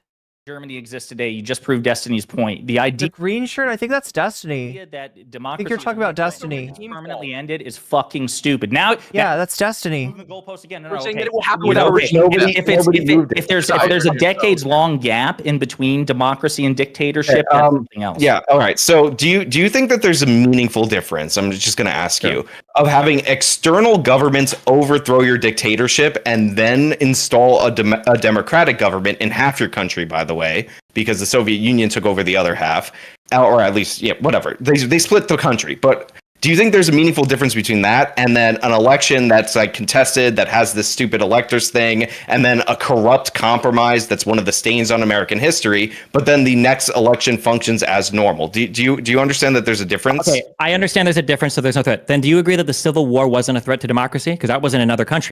For some reason, it's more scary to me when you hear right-wingers just be there's a way that they have of arguing for their point of no, it won't be that bad. This is what they said about electing Trump. Give him a chance. What's the worst that we've had a bunch of shitty politicians, right? Now you say that he's not qualified. You say that he's not smart enough. You say that he is erratic and a loose cannon and a bad person. But on the contrary, we have never had a reality host, a celebrity, just a celebrity, essentially, not like Ronald Reagan, who was a actor that got into politics, that came up as the governor of California, among other things, before being elected president, but just a straight up person right out of a reality show, right out of the, tabloids into the White House. And they're like, no, it's going to be fine. Just give it a chance. What's the worst that could happen? Oh my God. What's the worst that could happen? 2020 is the worst that, or right? Like shit, it like, and they're always just of this opinion of like, shit is not that fucked. What are you talking about? Like, right? That's okay. Well, I mean, so what if he brings up a slate of false electors? So what if the vice president tries to certify that? So what if it causes a constitutional crisis? So what if the Supreme Court intervenes and puts this piece of shit in and really does take full power at that point over the United States government? Is the Civil War? That's actually an interesting question. No, it's not. They weren't another country. They weren't. They didn't have the legal right to secede. Just because you say you do doesn't mean you do. Democracy. If these people like wanted to secede, and then like they ended up. There's only shorts for a little while. Nope. Longer. We're collapsing into the full stream screen. About whether or not you could break full apart. screen screen. That's actually an interesting question. No, it's not. Hold on. No, it's very easy to solve. We came back immediately after Reconstruction, everything. We're good. Boom. So it wasn't a threat, right? Say that the Civil War wasn't a threat to democracy. It didn't end democracy. It was. Yeah, but what you're failing to realize is that the Civil War. I want to hear the answer to that. The Civil War didn't end democracy. Say that. So the Civil War didn't end democracy, right? It's not analogous. Why? No, it doesn't matter. It doesn't have to be. It didn't end democracy. democracy. Matters. You're posing an analogy. It has to be an. This is really frustrating, by the way. I'm just saying, if the Civil War was a military uprising. Trump attempted to do this in a civil. All right, I'm going to end the short stream. If you're in the short stream, click on the link. I've put the link all over the place. It's right here. We're going to collapse into the full scale stream and just view max, I guess, is what we're going to do. Because Shorts is not working right now. We'll be back on Shorts tomorrow to talk about Donald's disastrous speech. If you haven't heard it, if you haven't seen it, then I will be covering it in its totality and its glory. All of the honey bunches of oats, all of the Folgers crystals, all of the bratwurst or Jimmy Dean sausages or whatever the fuck he had there. I'll be covering that tomorrow. I'm going to end Shorts for now, but we're staying on. We're going to continue watching this in the full screen stream on YouTube. I am linking it to you in chat for you to click on. Sanchi super chatted $5. Right-wingers sound like that bad friend who tries to convince you to commit crimes by stating everything will be fine. Yo! It's meant to get their way. That's pretty much it. Thank you for the $5 super chat, Izzy Sanchez. And I'm guessing that you are gonna be putting that towards violence. Not real violence, of course. We're talking about the violence when one streamer watches another streamer. That kind of violence. Not, in other words, not violence, but manner, you manipulating laws in the United States. As Sean pointed out, again, it's happened before. If Trump wanted to overthrow the government with the military, like what happened in the Civil War, he would have done it, but he didn't. That's not true. There's a whole number of reasons. Where does it say? Hold on, wait. I need you to accept that the Civil War didn't end democracy. So democracy was never on the ballot when it came to the Civil War because it didn't end democracy. Well, that's why it's an interesting question, because after the Civil War, there was an occupation of the South by Union troops to suppress their democratic ambitions because they wanted a bunch of crazy stuff. So I think the ridiculousness and bad faith. It really did kind of cut off it really did kind of cut off this like popular movement to separate from the country. Like it was definitely a threat to the country, but like I'm not like that's why it's an interesting question, because these people wanted to leave the nation, and like theoretically, if they voted democratically, they might have like gotten their way if it was based on a ballot initiative. So if like, we were having a debate before the Civil War, if we were having a debate before the Civil War, and somebody were to say, "Do you think if we had a Civil War, would that be a threat to democracy?" Would your answer be yes or no? It depends on the nature of the Civil War. If you're fighting over like voting to leave the country, like is it undemocratic to force them to stay? Like I think it's the right thing to force them to stay. All right, here we go. It might be undemocratic. That's why I have to think about it. Is Russia Make sure to hit like while you're coming into chat. We have 37 likes and 53 concurrents. That says to me that there's a lot of sussy bakas in chat. If you are not, in fact, a sussy baka, but if you are on the right side of history with me and the gumshoes, then let us know by hitting that like button. Democracy? No. Well, why not? They vote, don't they? Okay, yeah. So Russia's a democracy. So nothing like Putin said is a threat to democracy. Where they kill the opposition people, like and rigged elections. Wait, so do rigged elections make you not a democracy? Careful, you know where I'm going with it. Well, I mean, yeah, if you rig an election like consistently to get like this 97% or whatever vote. Okay, so wait. So then if there's a new president, if there's a new president after Putin, then we would say that all along it was a democracy because it went back, right? As long as there's a democratic president elected at some point in the future. If they have a new dictator after he dies, then no. Let's say it's a democratic elected president after Putin dies. So then it was just a temporary departure. It's not it goes back to being a democracy, right? So in '91, Putin and everybody else, like that democracy was never on the ballot. I couldn't tell you if the Russian Federation was like a legit democracy to start out with or not. Like I'm not that read up on Russian history, but I would assume it depends on the structure of their government. If they like turn into a democracy, then they're a democracy. If that makes sense. But what was that question? The next guy gets elected, but if he gets elected and then like he's the president for like 2 decades or whatever, like then that's probably not legit. I can't believe they don't move on. This is not a question to be. The right wingers are telling them that if they move on, it's conceding the point. And it's really conceding the point. This is a boxer that's like clinching you, right? And then asking you to go another round. When it's clear what the scorecard is, and you landed a lot more than they landed. And they're like, no, because if you don't go another round, then I win. I'm ready to go another round. Let's fucking go. And it's like, the rounds are over. We have discussed this ad nauseum.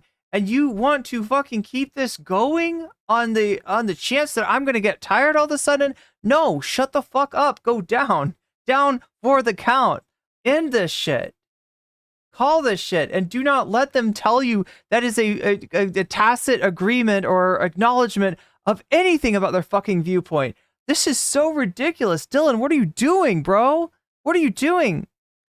I'm probably being too loud right now. Someone who engages it's your fault, Dylan. Like a liberal perspective. My roommates are having to put up with my loud voice late at night because of you. For Trump was that, yeah, he may try to stress test democracy, but our institutions will hold. And to people like myself, I think I'll speak for Destiny and Josiah, that just seems like completely untenable. Why would you even allow? Yeah, Lauren Southern just chilling. That's right, Double Fyodor Dostoevsky. Someone to have that opportunity in the first place. Yeah, the thing we hear all the time is that the guardrails hold. And it's like this idea that you have a friend who drives his Ford F-150 into the guardrails on a highway, and then you toss him a fresh set of fucking keys. The guardrails. Everyone hydrated. Good question. That's the premise of the debate, and we're holding you to it. I'm gonna finish my Void coffee. That's not our only defense of Trump, right? I mean, me personally, like I came into this like literally 30 minutes, or not 30 minutes, but I was warned 3 hours in advance. So like. Yeah, I don't have like an elaborate. You're clinching. You're motherfucking clinching. Right now, so I'm holding to the standard of the debate. Yeah. Am I allowed to hop in here? Sure. No, it's a sausage party. You are permitted. Okay, so obviously there's been a lot of talk about the electors scandal here, and I get that. You know, we can concede that was a stress test to democracy. Probably naughty.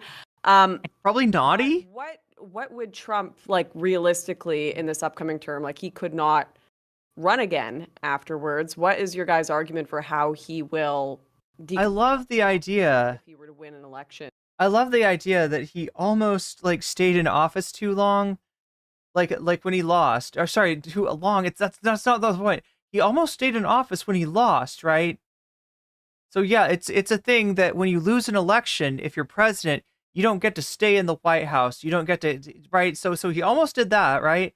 What you're saying, but no, listen, the norm of leaving the office when you lose, right? He tried to violate that. Sure, he came close to throwing it into a constitutional crisis.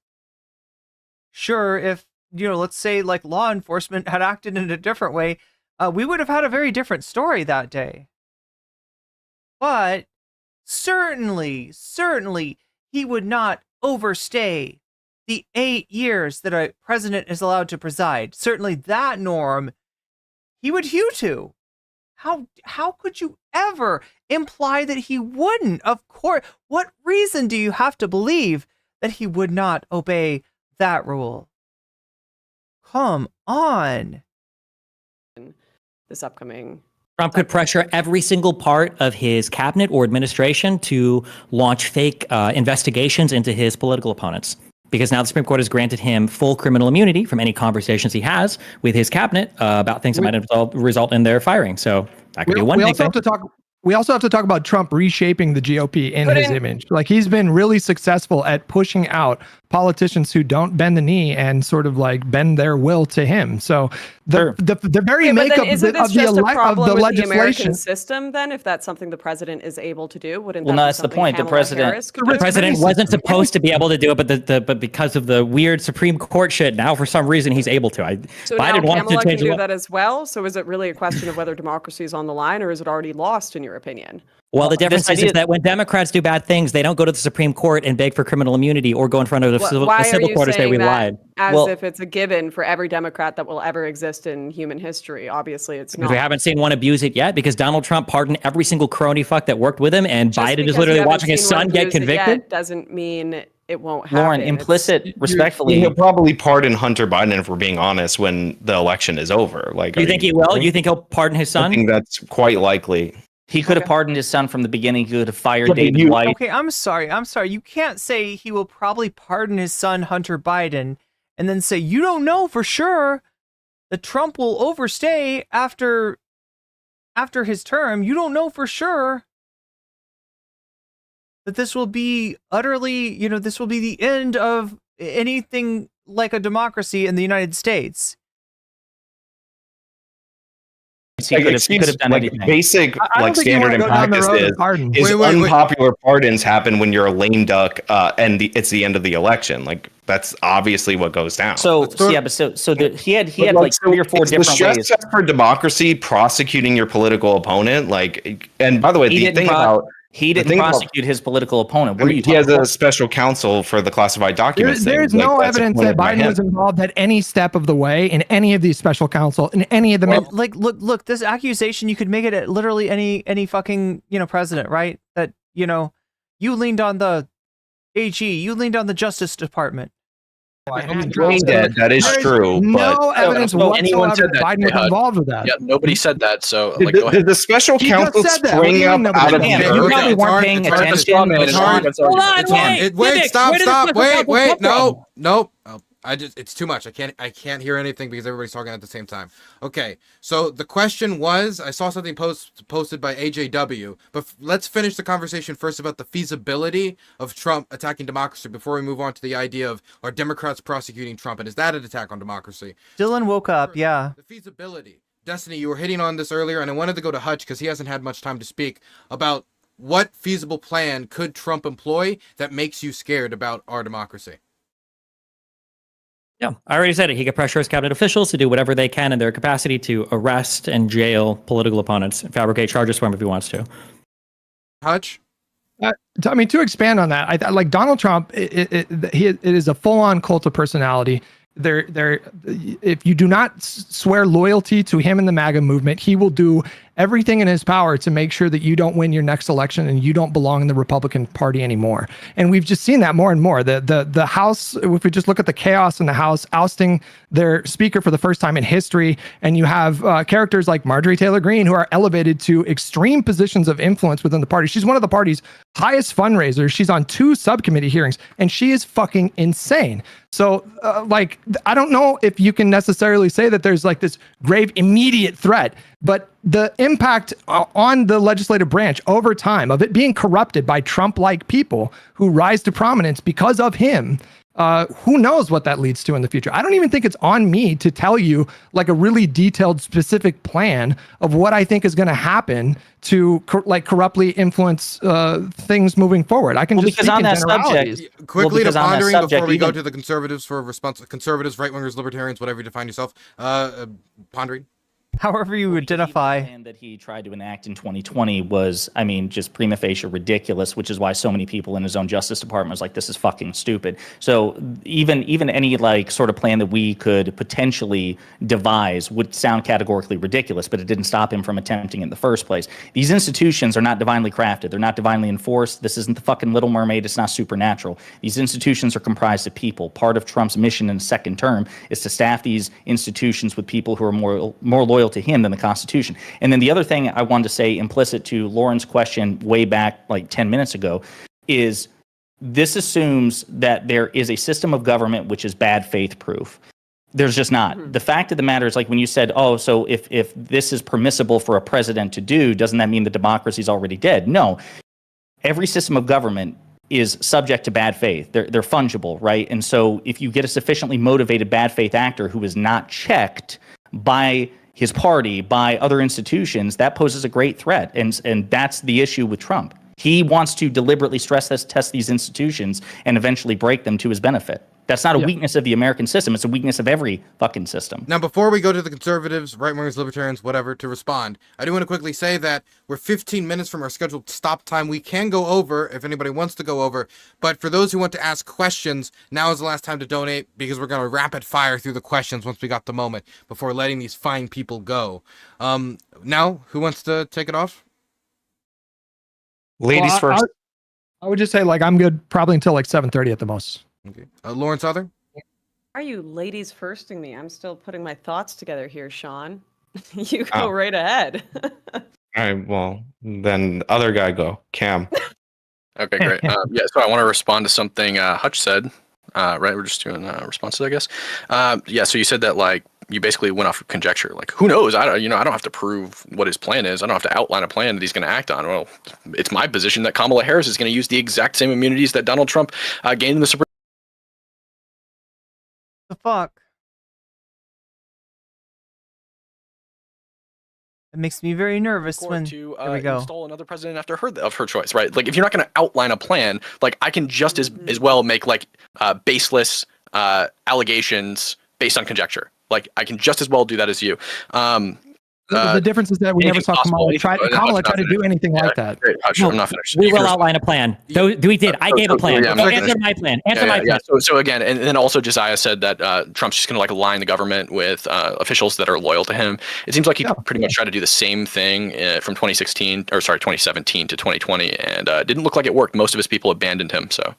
Yeah. No, wait a minute. So no, Donald Trump when he was president used I do want to let you guys respond, but it was 1, 2, 3. I do want to give them a little bit more time because Dylan, we got to be fair. Right. I mean, when we ask for like a plausible plan, it's like doesn't have to be super detailed. It's just oh my god, for second term president, like because the method that he tried before didn't work, and again, you don't really have that option as a. I love how it's like it didn't work. It's like saying like we got drunk, we went over the bridge, and we drove the car like 2/3 of the way over the fucking bridge. But you know what? We didn't fall over the bridge because at the last minute, a tow truck came by and pulled us out. We were teetering and tottering. We were about to fall over, but then a tow truck grabbed us and pulled, like we happened to come by, right? So it would be totally fine for us to take the car and get, do drunk drive again. And I don't know. You know what I'm saying? It's like, that's such a silly thing because the precarity of that situation, the things that did not happen in that situation that could have easily happened. First term president. In addition to that, like you guys are alleging that he's going to prosecute his political opponents. I'm going to pee. All of this stuff. I mean, Steven cited that he said he was going to be a dictator. Hopefully, he forgets that was said. He's going to be a dictator for one day, like close the border, and I forgot what the other promise was. But this guy already ran on explicitly lock her up, and he didn't even investigate Hillary Clinton in the way that many people who wanted that investigation wanted him to do so. So, like, past behavior. Hold on. No, just interrupt when I'm talking like I did for you. Oh, wait, I didn't. All right, I apologize. Past behavior is normally a predictor of future outcome, and Trump hasn't shown himself competent enough to actually have a successful coup, to actually have sycophants like Eric Holder that are serving him in the Justice Department. On top of that, our institutions did hold. That's a good thing. And he is currently being prosecuted by the opposition party through a bunch of cases that are first of its kind cases, or we just established a precedent that this is even possible right before. There was a 14th Amendment case where they tried to force him off the ballot. All of this crazy stuff that, again, are chipping away at the democratic process, the norms and all that. But even then, I still don't believe that those actions by the other party are a threat to democracy in the way that you guys are portraying this nebulous plan that you can't quite define from Trump as. I think it's insane to give Trump credit for not prosecuting Hillary Clinton when presidents don't do that. They cannot, like, according to the norms that have been in place since like the 70s, they don't have the authority to just direct the DOJ to go after their political opponents. That didn't stop him from trying. He openly, repeatedly. publicly. Go ahead, pick that up. Let's just wait. We have a specific plan. Donald Trump will tell everybody in his cabinet, okay, to go after political opponents, launch fake investigations, fabricate evidence, throw them in jail if he wants to, because he knows that he can do that now without any criminal overview whatsoever. And you said that past behavior was a predictor of future behavior. That's what he tried to do in the past, but he picked the wrong people. This time he's picking different people because he knows he needs to. That's why he picked Vance, who said he would have gone along with the plot in 2020 when Pence said that he wouldn't. So we've got past behavior predicting future behavior. We've got a change in action so that it can effect his outcome before. And we have a particular plan that's now protected by the Supreme Court, and it wasn't before. You'll have Attorney General Rudy Giuliani, day one. You'll have some unscrupulous guy that would be willing to actually go along with him. Yeah, that's all it was. A lot of this stuff was just lacking somebody that did not care about their reputation, whether it be a vice president, whether it be an attorney general. Like, there were guardrails that held, but only because the people that were appointed were not like absolute sycophants. And we're not aboard. Yeah, like he's saying, that team, Giuliani, that whole enterprise that sprang up around the election denial. Yeah, this idea one attempt. Pondering's been waiting, but Lauren Southern, have you finished gathering your thoughts, or should I throw it to Pondering first? I'm just really quickly reading some research that I wanted to mention. I can't tell. This is a bad appearance by Lauren Southern. This is embarrassing, right? She had it right the first time when she said she wasn't ready to participate, but she is literally reading Wikipedia right now to know what the fuck she's talking about. Oh my god. Oh my god, chat. What is even going on here? What a shit show. It's not nebulous. It's enumerated in Project 2025. Chat, has anybody on here like brought Project 2025 up? Because I get that it sounds like this nefarious thing and it could sound conspiratorial, but it's actually not nebulous at all. It's written down and we know who wrote it and they are connected to Donald Trump. It's not ephemeral. It's very firm. And it's not something that they should let them get away with, right? Can throw it to some other people first. Okay. Yeah. So a couple of things. Yes, Donald, this idea that because Donald... I mean, look, she's got great lighting, but that's about all I'll give her. Trump used his executive power to make appointments in his first term means that he will follow... Although she kind of looks like she's in that place in the back rooms with the vines in it, you know? Appointment process in his second term is ridiculous. The entire point is he has publicly said that he was betrayed by rhinos, people like Bill Barr, Jeff Sessions, and others, because he followed the conventional Republican conservative wisdom and appointed people who were, for all their faults, more loyal to the Constitution than to him. He would have the same discretion at his disposal as President of the United States. He would just pick different people. He would pick Matt Gaetz. He would pick Rudy Giuliani or whoever. And even at the Senate, let's say they've got to be Senate confirmed. No, he could just make them acting Secretary of Defense, acting Attorney General. So there are loopholes that Donald Trump could exploit. Sean gave the whole game away when he's like, past behavior is a predictor of future performance. Donald Trump did threaten. Yeah, Omega says they leaked training videos. Well, yeah, I mean, it's not just that. It's just that it exists, because I mean, obviously, it does. It's that like Trump is trying to distance himself from it. He's trying to be like, oh, well, this is just some conservatives. They came up with a plan. They wanted me to do it. I wasn't going to do it all. Some of those things are I don't know who these people are, and they're literally his fucking cabinet. Democracy. That was part of his past behavior. So to me, that's a tacit progress 2025 in and of itself, because you just gave the game away that he'll try to do it again in a second term. These institutions are fungible and they are exploitable. You have offered nothing other than that Trump tried and failed the first time. Sean's a crime guy. I imagine that Sean would say that an attempted murderer is still what the fuck is Dylan doing? Threat. It's still a big fucking deal when you try to murder somebody and fail. And if someone said, well, hey, this attempted murderer wasn't a threat because they failed in the murder attempt, and you need not fear any future attempt because they failed in the first attempt, absolutely categorically ridiculous. You know your position's ridiculous. Being a Trump supporter in this position is just wildly indefensible. Silly. Again, sad. about the acting position or appointing people in that way.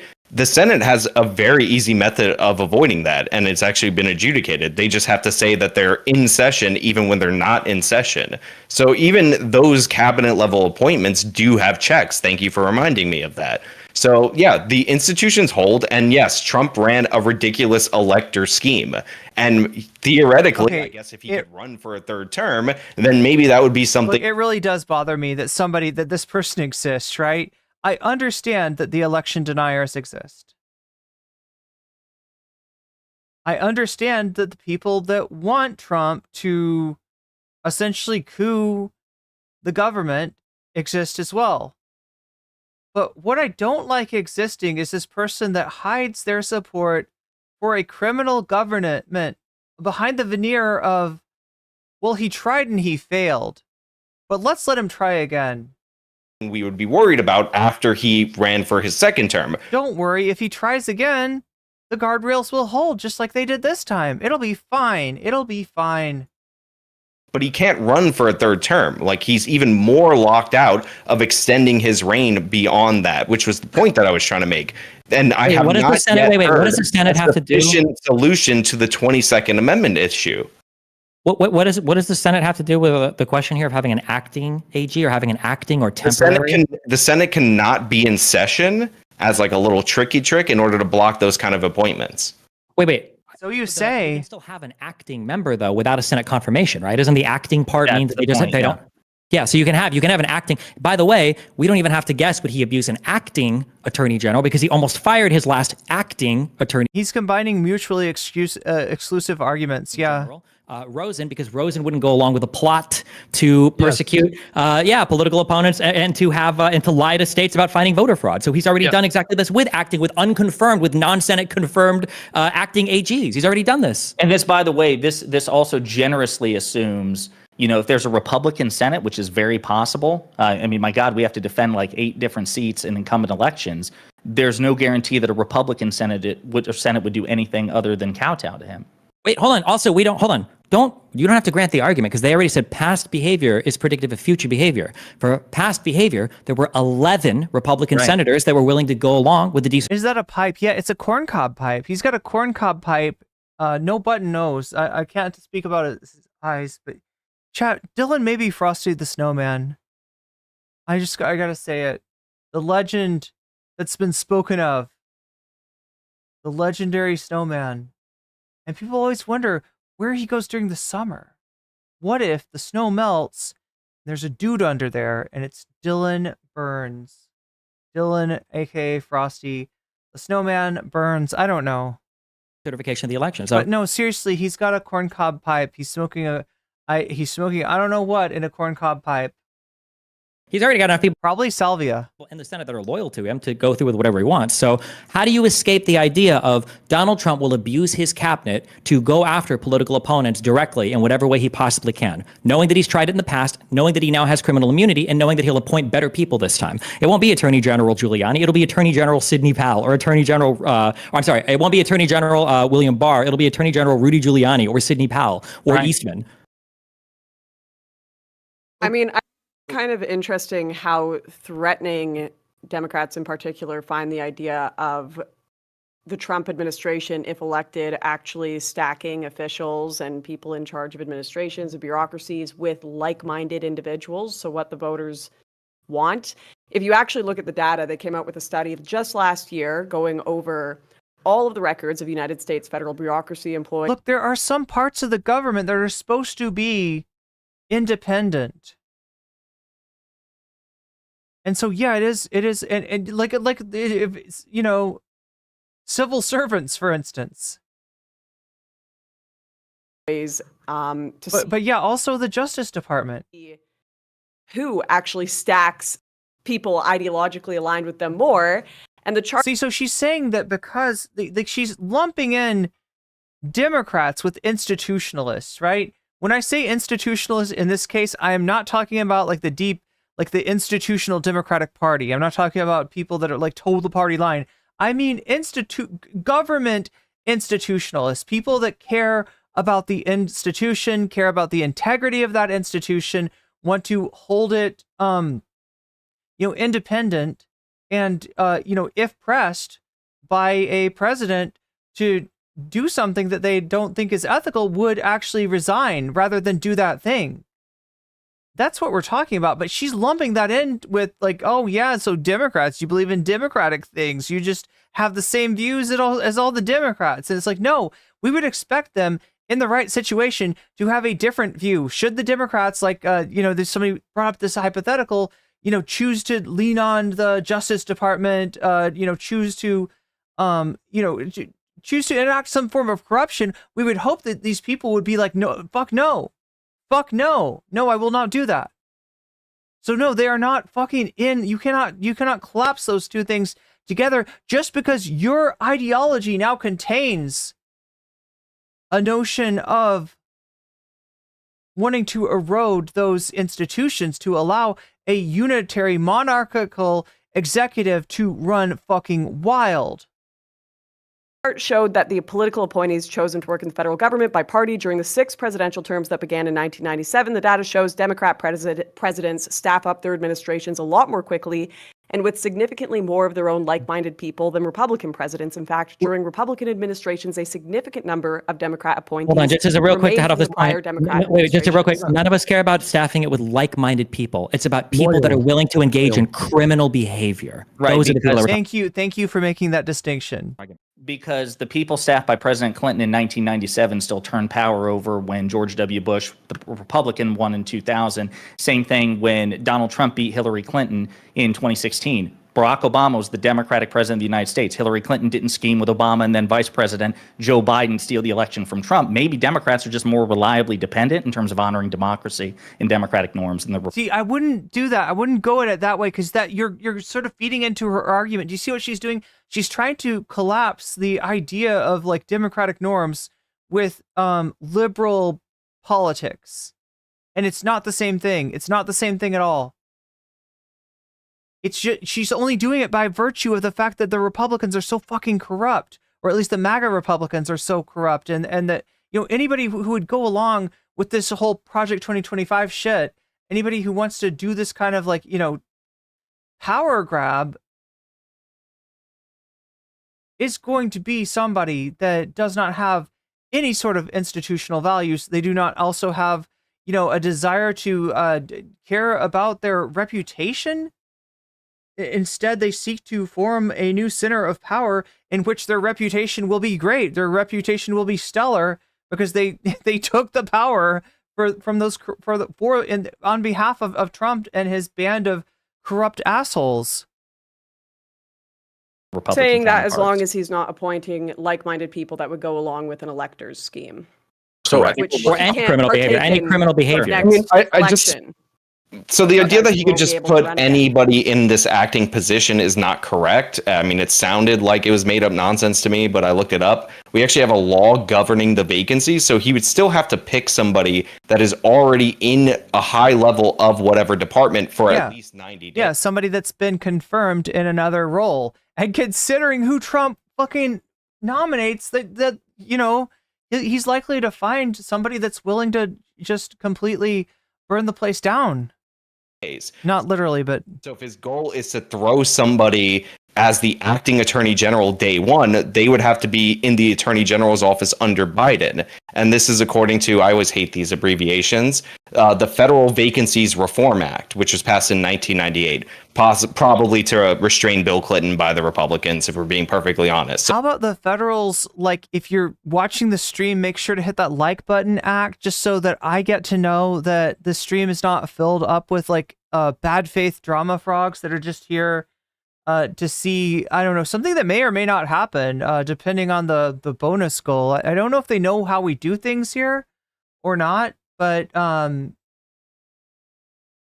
again, he can just appoint anyone. But I don't know if that's like what would that be, the like 9 people that are watching the stream but have not liked it yet. I don't know if that fits that description, or if there's people that just maybe haven't hit that like button yet because they didn't think to do it, and I'm mentioning it now, and they're hitting it. Their fingers are going to where the fingers need to go to, or their thumbs, or their mouse button, or whatever, what have you.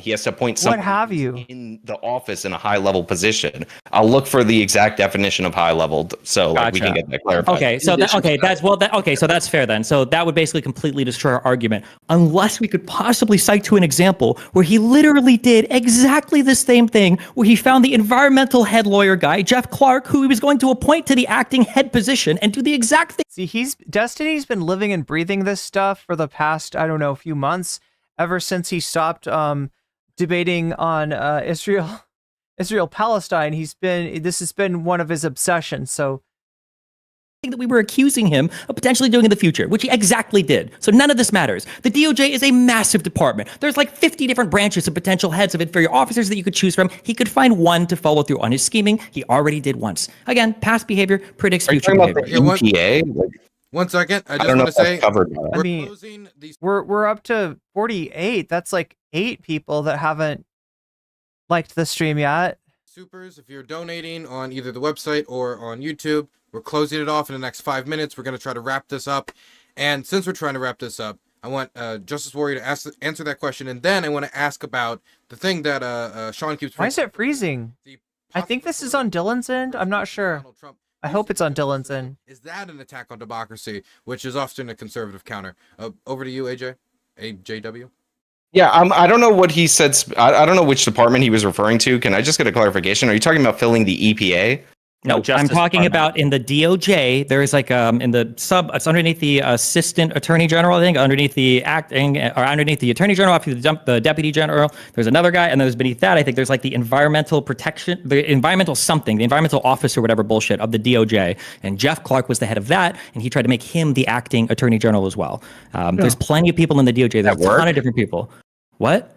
Did that work? Did he become No, acting because attorney half general? the DOJ threatened to quit when he was going to do it because they realized that he was trying to destroy the I don't government. know if that position is qualified. I just was trying to clarify because you said environmental, and I wasn't sure if the EPA was covered under this act.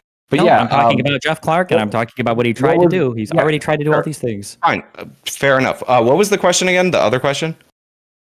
My main question... Why would we would do the same thing? Oh, go ahead. Oh, my question had to do with political persecution. You brought up a few times, Sean, that the Democrats and the government is going after Trump legally, trying to go after him for these crimes or supposed crimes. Depending. These bastards have stolen like 5 to 6 hours of our life. Yeah, I'm really pissed at this. This was supposed to be the big kids table chat. When I was talking about the little kids table and the big kids table, right? This was supposed to be the better of the two debates, right?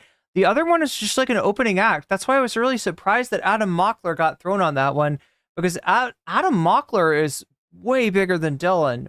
Probably bigger than Dylan ever will be, honestly. Perspective. I wanted to ask the room, is that an example of an attack on democracy? He's actually almost Destiny size as far as his channel. I don't know why he's not getting any credit for that. See the political persecution of an opponent, or is it a bunch of hogwash? I mean, it's an attack on. Let's start with Sean, because he's been bringing it up. a bit. It's an attack on the norms in our institutions. I mean, trying to remove Trump through the ballot, through the 14th Amendment. I mean, you could argue that that's an attack on our democracy, but our institutions held in those particular cases. But I mean, if you look I don't know if that's an example of that, right?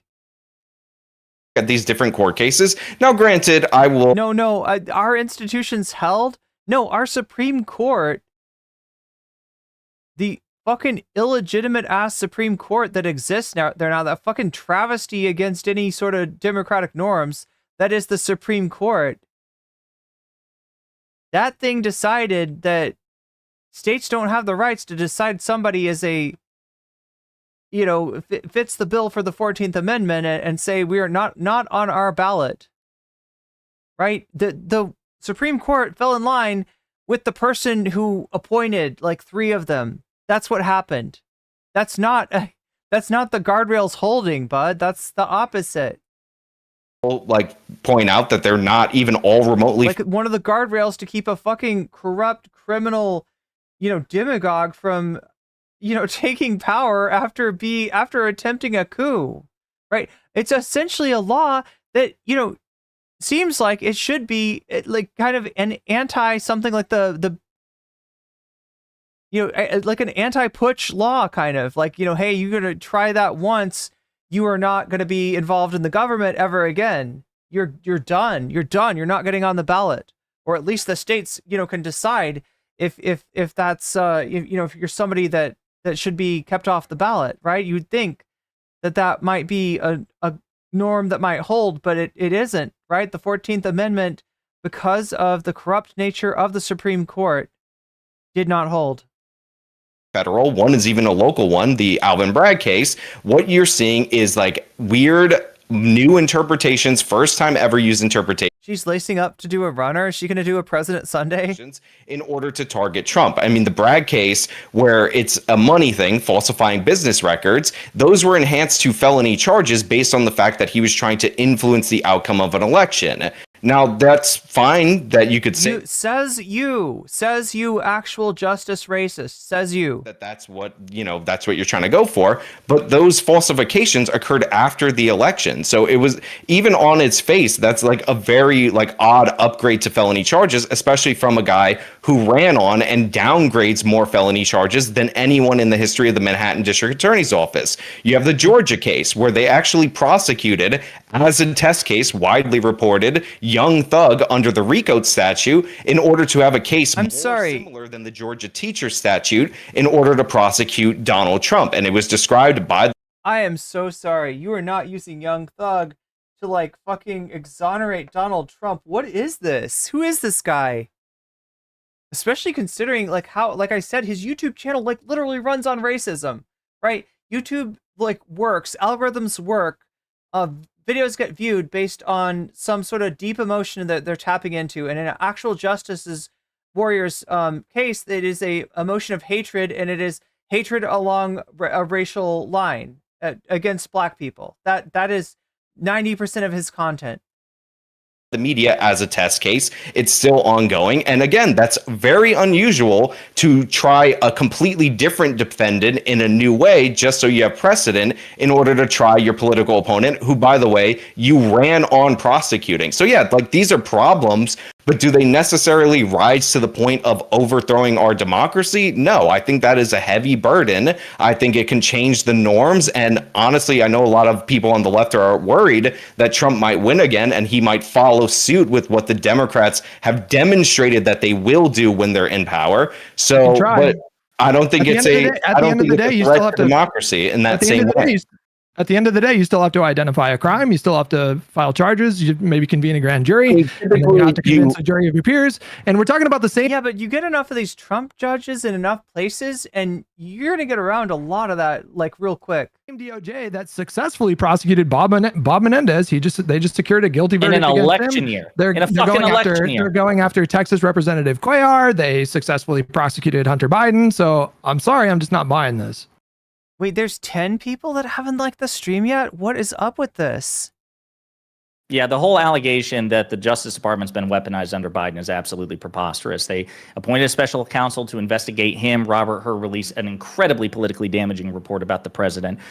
They bent over backwards to accommodate Trump. I'm gonna have to cross-reference the list of chatters with the names in my folders, which totally exist. See if you were on the Sussy Bacchus list. His feet for a fucking year with the. Or you could just like the stream. Much easier than getting investigated by the gumshoes. Classified documents case. Didn't the FBI and the National Archives play footsie with Trump behind the scenes, begging him to send the documents back because they didn't want to prosecute him? Cuellar, Menendez, Hunter Biden. Biden could have snapped his fingers and made that case go away.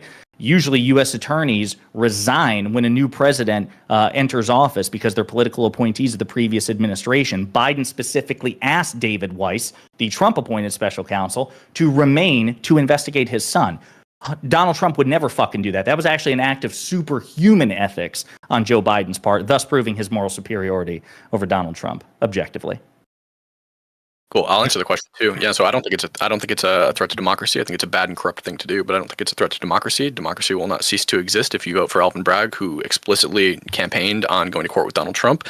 And also, Hutch, it seemed that Sean said almost the exact same thing, and then you attacked him as if he said the inverse. Again, strawmanning him, which seems to be your primary tactic throughout the entire debate.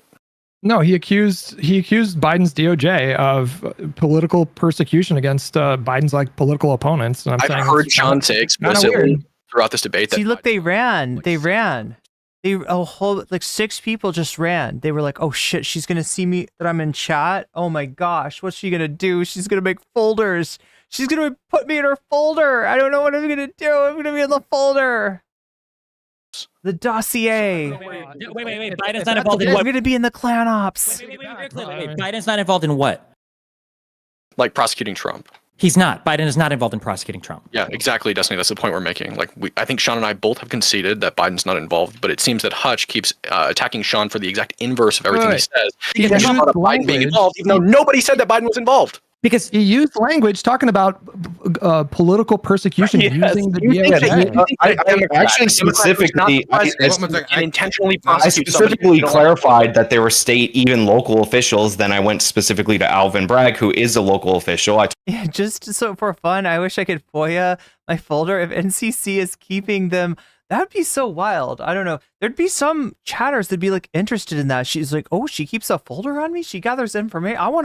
I want a streamer that's interested in me. That's right. You know, I'd be like peppering you with questions whenever you came in. And what is your first pet's name or something like that? You know, just like those kind of questions. Oh my gosh. Sussy Baka NCC. Talked about them running on these. Like, are you not? I think that's a fetish, isn't it? That's a fetish for some people. Familiar? I said they weren't all federal. I also want to point out that you're like, Garland dragged his feet. Yeah, it's true. The federal prosecutors all dragged their feet on this up until Trump was announcing he was running for election. And this is a criticism I've heard from people on the left and the right, that once it was clear that he was going to run, that's when they decided that they were going to prosecute. I mean, Cenk Uygur screams about how Merrick Garland should have went after him the entire time as soon as he came out of office. So you are accusing the Biden DOJ of political prosecution, right? Well, let me finish my point. So he says he should have went after him as soon as he got out of office. You had the special counsel bring charges on the classified documents case, but it would have been probably less political to go after him early when you weren't sure he was going to run. Chat, I would rather be playing guitar. That's what I should have done. How much better would that have been as content? But it would have required me to get a 9-volt battery and to practice a little bit. It's important to practice. But I just want to play like hits from the 80s.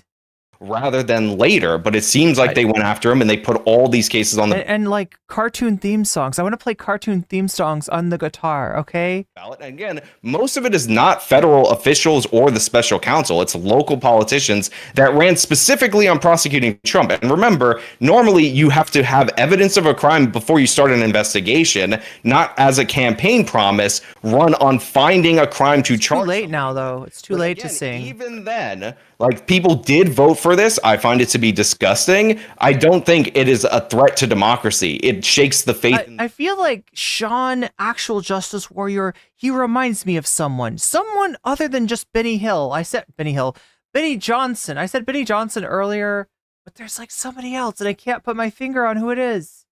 Somebody else that he reminds me of. The judicial system, but I don't think it overthrows our democratic system. You passed the CAPTCHA test, Christian Strand. That's just a heavy burden. Even if if you guys have not met. Touching on what Cam said, what Cam said, you are saying that Does he look like Rudyard, the guy from what is it called? It's definitely not called It's called What Default Hist, yes. Biden DOJ under Merrick Garland is engaged in political prosecution, right? I don't know if the special counsel directly answers. Does he look like the angry video game nerd? Maybe that's it, Woody. I think you're on it. I think you're onto it. Answers to Merrick Garland, like No, but you said that I can imagine him in a Where's Waldo outfit too. Merrick Garland specifically announced the charges when he knew that Trump was going to be the No, I said that Merrick Garland didn't charge Trump, and people have criticized him for dragging his feet until Trump Could I get ran a for president. clarification if it was or wasn't political persecution, Sean? It's like death by boredom. That's their I think strategy. there's definitely a political element to it. There's a reason all these cases pop off. Okay, For sure. All right. But I never said This looks like such a interesting debate at the very least on paper, and it's just like it's the opposite. It's so bad, and I'm starting to think, are like a lot of these Destiny debates like this? Alvin Bragg, even if he did run on the idea of prosecuting Trump, couldn't he have done it because he thought that Trump committed a crime? Like, Or a lot of Twitch poll debates like this? I feel like yes. this was a criminal case. He got a grand jury. We got a grand jury to agree to an indictment, and then it was tried in open criminal court, and a jury of peers convicted Donald Trump of the crime. So even if it started off as like, well, I hate him politically or whatever, he went through the entire criminal court process in order to secure that conviction at the end of the day. So he literally admitted that he didn't know. Hold on, I want to get the standard out. So, Where can you watch the debate? Right here. hold on, I want to get the standard out. If Trump orders an investigation into his political opponents, Wait, Benny Hill is yakety sax? What is yakety sax? That sounds like some kind of a fetish. Yakety sax? Like yanking on people's sacks? I don't know about that. It could be dangerous. There's a thing called torsion. and then they find a crime when they're digging into him in order to look specifically for a crime. They didn't have evidence before they started the investigation, but they go through the whole trial phase. Like, they try, Meow, meow, meow, meow, meow, meow, 80%. meow, meow, meow, meow. And then they Meow. convict him. Like, that's fine as long as you present some evidence when you're digging. Violative of the need norm. evidence That would of be the violative of the indictment. norm that the president doesn't direct the DOJ. Look, my president is Sunday, okay? Presidents don't He prosecute. always That's has one of the been. major differences The between the two examples. DOJ serves under the president. Like, this The weird idea squid. that departments under the executive branch are like somehow above the executive branch. They're is not crazy. above. Wait a minute. They're not no. above. They're not above the executive branch. But the president, by way of norm, is not supposed to be involved with the day-to-day prosecutorial decisions. So, yes, Long-standing norm. the attorney general serves at the pleasure of the president. He is the president is his boss. But the thing is that they shouldn't be directing. You prosecute this person. You don't prosecute this person. It's like broad. Like, hey, we're going to I fucking hate this. reschedule, marijuana. We're going to Just focus more so on these fucked. sorts of cases than this. I'm covering up Hutch. Is that okay? I just want it to be No bigger. one is saying that the attorney general is totally independent of the president. They serve at the president's pleasure. Kind of like The president is not a prosecutor, the way a district attorney is. I never said the president was a prosecutor. I said he got his Yeah, but you're prosecutors to go after them. Yeah, but Wait. So the president did. So the president did get prosecutors in the DOJ to go after Trump? No, I asked you a hypothetical that if this were the case, but they went through the normal So legal bad. process, you would be fine with that? That's the standard? No, because in order to make it comparable, it would have to be like the governor of New York running on Okay, trying sure. to. A local DA that's very pro-Trump, 90% Trump category, finds an official, charges him with the crime that he campaigned on charging him with. They present evidence in front of a grand jury. It's enough for an indictment. Very low standard, by the way. And they secure a conviction. That's like totally legit. The evidence of the crime was already in the public. If they think they've committed a crime, hold on. Especially as a New Yorker, you don't think people have ever run on cleaning up crime, on getting rid of like the mob or the mafia, or There's a run as a difference DA between- on doing things to First of all, get rid of? you're not answering the Michael Cohen- question, which is a Michael very direct Cohen- question. hold on. Would that I can't be hear both at the same okay? time. The direct Wait, answer I is can't- if I'm a sorry, DA, I if can't hear somebody. I can't hear both at the same time. Sean, you were saying something? Yeah, so you're not answering the question, which is a very direct question, and now you're pivoting to a No, okay, DA, I'll answer the question. a The DA question is- running on being tough on crime and prosecuting criminals in general. Like, Not that's in general. completely It's not just different. general That's things. People want to go completely after different. particular criminals. If you think a guy's committed a crime and a I'm DA gonna- runs on that, he's like, I think that We this. can't have music. We can. We actually can. That's not The what you're evidence- supposed to We do. can't have music. Of the It's crime was okay. already out in the public space at that point. Michael Cohen had testified in front of Congress to these crimes. He had been criminally charged and convicted on these crimes. So Michael it's not Cohen- like there was some fishing expedition. There was already strong evidence of these crimes out there in the open that had been reported on and adjudicated for years. Okay. Michael Cohen was And- prosecuted by federal authorities. Am I right or no? No, but it was for the same. He was prosecuted federally, but the crimes were related. All right, but can I also get my question answered? So it would be fine if like a But can truck we make this the sycophant last district question? attorney did that. It's too loud, isn't it? Attorney thought that somebody, yes, if a district attorney thought somebody had committed a crime and he runs on that, I'm going to hold them accountable for this crime that I think this person has committed. Yeah, and they go through the ordinary process and not breaking any rules or anything. Yeah, I think that's fine. I think everybody would agree Running, with that. okay, so running on, I'm gonna find a crime to prosecute them. That's totally fine. Did If- Alvin say that? I'm going to find a crime. yeah, he said What was the exact quote? What you call it? Cam, you were You talking. get Nightcore? He said he was running on seeing Trump in court. Wait, isn't Nightcore like when you speed it up? He was the person that had the most experience on the ballot with dealing with Trump in court. Okay, was it? What did he And? say? He was going to find a crime? He didn't specify what crime he was going to prosecute him on when he was asked. I like the baseline. So he didn't say this then. No you answer, completely yeah. made that up. So you completely fabricated that, to be clear, right? Hold on, We're Chud. not. You admit that you totally just made that the fuck up, right? That he was gonna find a crime, right? I didn't say he said as an exact quote he's going to find a crime, but It's not an exact quote. It's finding just a crime to prosecute on. How do you know he did that if he didn't say it exactly, though? I thought we were going by exact quotes, a detailed manifesto of exactly what somebody's going to do. You just inserted that in there and pretend, and you hope that your audience won't notice. If there's already federal prosecution of people around Trump or Cohen for these exact types of behaviors, what a weasel. Alvin Bragg is running on the idea What a of weasel. he knows that Trump was in the state of New York when these crimes were being committed. Why couldn't we just assume that? I'm looking for the quote that he, for his campaign You also promise. check the timeline. In all seriousness, I thought that Trump was already under some sort of preliminary investigation by Bragg's predecessor, wasn't he? That's the other thing too. I can't remember, but you may want to double check. Oh yeah, that's true. That's true. I'm pretty sure that's true. Can we use this as a stopping point? And Sean, during the question period, if you find something, maybe we can retouch on it again. Okay, fantastic. Thank you guys for being here for this. We're gonna go through some questions because a lot of people have questions. We got a lot of people watching. Happy to see it. Let me read through these quickly, okay? Guess what we don't care about? Guess what we don't care about?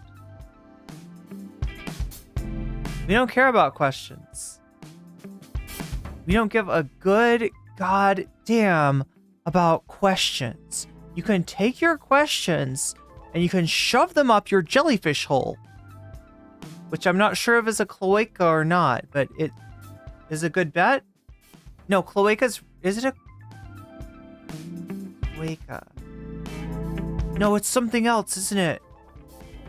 Just like a different thing that jellyfish have. I can't remember what it's called. I used to know biology, chat. And I forgot all about it, even though my biology teacher was really awesome and super inspiring. We need to watch 2 hours of super chats. I mean, I don't have 2 hours of super chats. I do have, though, the top of the hour ad break. No, actually, I don't. That's in 40 minutes. But you know what to do for the top of the hour ad break. Get yourself a sub. Get yourself a Twitch Prime sub. Get yourself a sub on Twitch, or maybe get gifted a sub, which is more likely to happen when you're active in chat. Yay. That I mentioned that. Good job.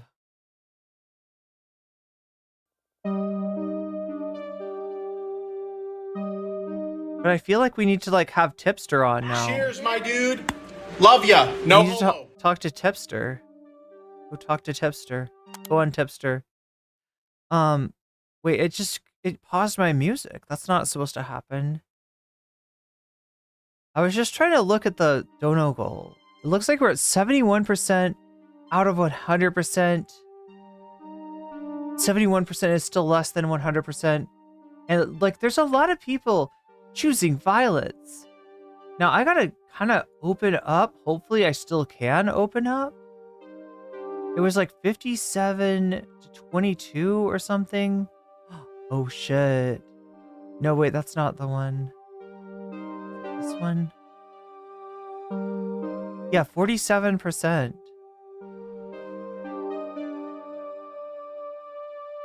To 16%.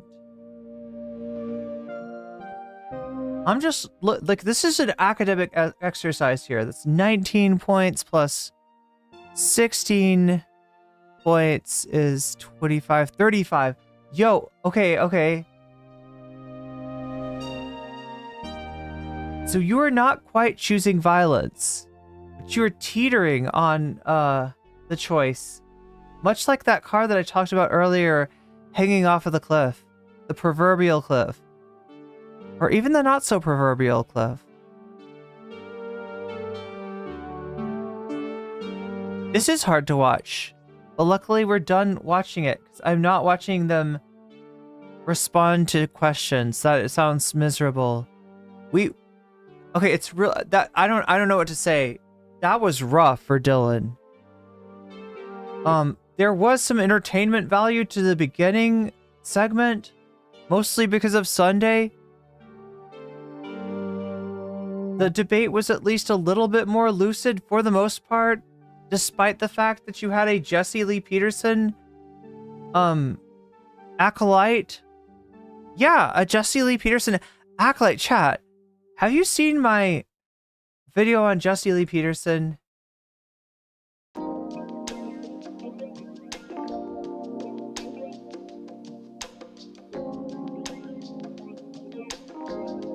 Jesse Lee Peterson. No comment. Check. Has spelling right there. So what is... Look. We can't watch too much of it because it's gross, but Jesse Lee Peterson's done some fucked up shit. And this is how I used to edit videos, by the way. Omega Star with the 200 bits. I say add violence. Also, you're missing 100 bits from earlier. Okay, so I add 300 bits then, which brings us up to 74.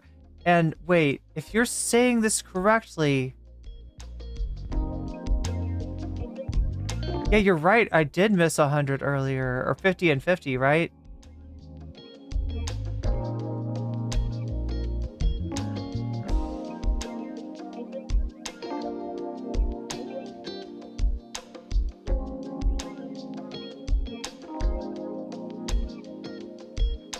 It's creeping up there.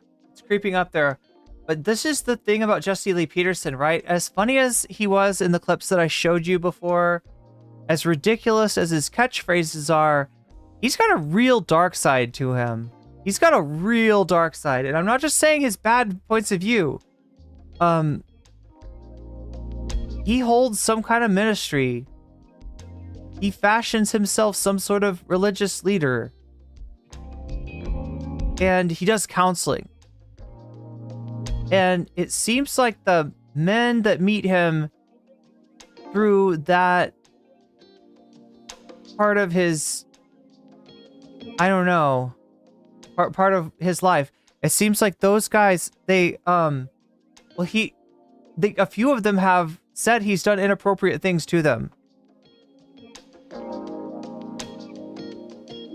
That is $2 more. I salute to the president of Sunday, says Izzy Sanchez. Dude, that is treason right there. 76 and oh my god, 35. It's inching closer, chat. It's inching closer. Let's watch this Jesse Lee Peterson bit. But Jesse, why will you not speak on your homosexual behaviors? There's no doubt that there's current victims. I think for sure. This is like the most cursed homosexual scandal documentary in October 2020. I've ever seen.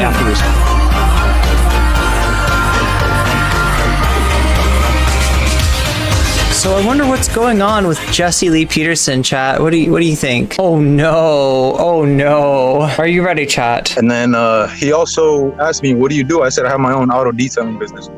And at the time, it wasn't named Samuel Mexican. Somehow the music is not appropriate here. CLA Auto Detailing. So the reason I changed it to Samuel Mexican Cars Boy, a quick detour of the story, is because he started calling me that, because that's what he saved me on his number as. So I was like, okay, I'm gonna just run with it. I mean, people know me as Samuel Mexican Cars Boy. It's me. It's my face. I'm the brand. Cool. I'll run with it. Wait. So then, is it like that he interacted with Jesse on the show as that, and that's why he? It sounded to me at the time like a Majority Report caller, right? The Majority Report callers sometimes will have like a name that like gives you their backstory. I'm trying to think of an example. Dave from Jamaica, sure, right? And so I kind of thought that this was like a call, because you know how he runs the radio show. I thought it had something to do with that. Anyways, that's why it was the brand. Detour. Anyways, at the end of the service, he promised me, "Hey, you could detail my truck." And I say, "Cool, oh my man! Like, god, no, man, I'm gonna get to work on Jesse's truck. No, this is nuts right now. No, yeah, change the title. Oh my god." This is in private, like. Oh my god! I don't know if I assume you guys haven't been to the Pawn Church, but it was in Orlando, where after everybody just talks to Jesse, talks amongst one another, you know, the breakdown of the service. And I go detailing his truck. That's great. That's great. Another thing that's just great. I was abused. Oh my God. And that's really like, I don't know if I could let that go. And he's like, forgive and let go. Just let it go. All thoughts are lies. Past doesn't exist. I'm like, so yeah, Jesse Lee Peterson would hit on these guys or do inappropriate things to these guys, cross boundaries with these guys. And then when they're like, hey, what the fuck? He's like, all thoughts are lies. The past doesn't exist. That's some fucking Jedi mind trick right there. I don't know, but it's scary. I shouldn't laugh about it. It's not actually funny. I mean, these are, these are men who came to him for therapy and, may have, in some of these cases, actually had some same-sex attraction of their own that they didn't understand, that they were suppressing through Jesse Lee Peterson's homophobic ministry, right? His radio show, everything, it's very, anti being gay. And he's just taking advantage of these guys. you know what? That makes sense. So then I was like, okay, cool. So, some of these allegations are from men that were clearly of age and just didn't really understand their own sexuality at the time when Jesse came onto them. And, there's probably a power differential thing there. I would not pay much attention to the thoughts telling me about that stuff, So I was growing. This was in May 2020. So, and I met if this is what I think it is, infamous anti-gay religious leader Jesse Lee Peterson exposed as homosexual predator and groomer of men in a new viral documentary called Amazing Disgrace. Okay, by church militant. Also, so Jesse Lee Peter, red name, Shinigami Eyes, marks you red. Church militant, also marked red. Tony and Anthony at the 21 convention. So the red thing is Shinigami Eyes. It tells you sort of like when the account that you're talking to is like transphobic or homophobic. And those both were marked that way. So this was another right-wing anti-gay organization. I think maybe even something that involved Milo Yiannopoulos exposing Jesse Lee Peterson. And they did, and he still has his show. He still has his ministry, right? This does not seem to have affected him that much. In October 2020, because that's when Jesse out of nowhere, and mind you, like, to me, I consider myself still like a newbie, like not even a year of knowing Jesse. What the fuck is up with that? He invites me. Thumbnail. That isn't May 2020 was peak COVID. Expenses paid to That's an ugly thumbnail. Convention. I didn't even know who they were, honestly. But I went because I was like, man, I get to represent. There's somebody Jesse, saying like, Jesse Lee Peterson is innocent. Jesse's bodyguard and just a ambassador for Bond, because I was like, man, I've been helped so much. I think Bond is like the ministry. And up to this point, no weird stuff. And also, no weird stuff happened at the 21 convention. I shared a room with Jesse.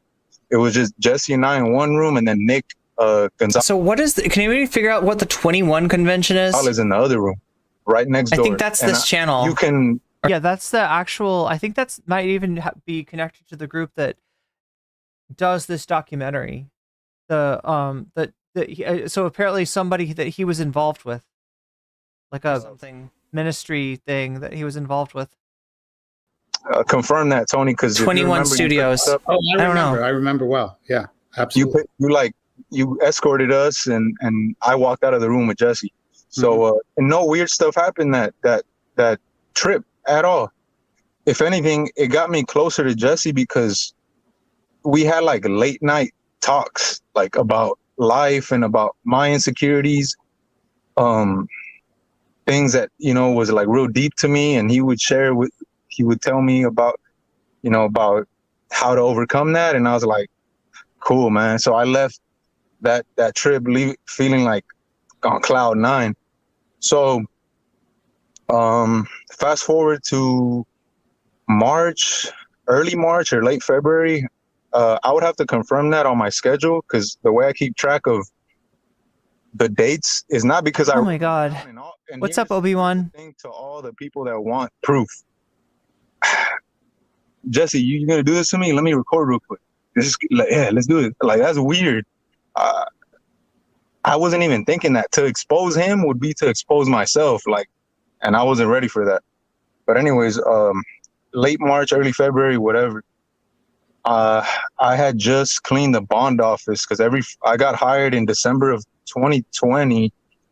I got that documentary is by Milo's organization. Wait, every single Friday. So, I have not seen the JLP interview with Dylan Burns.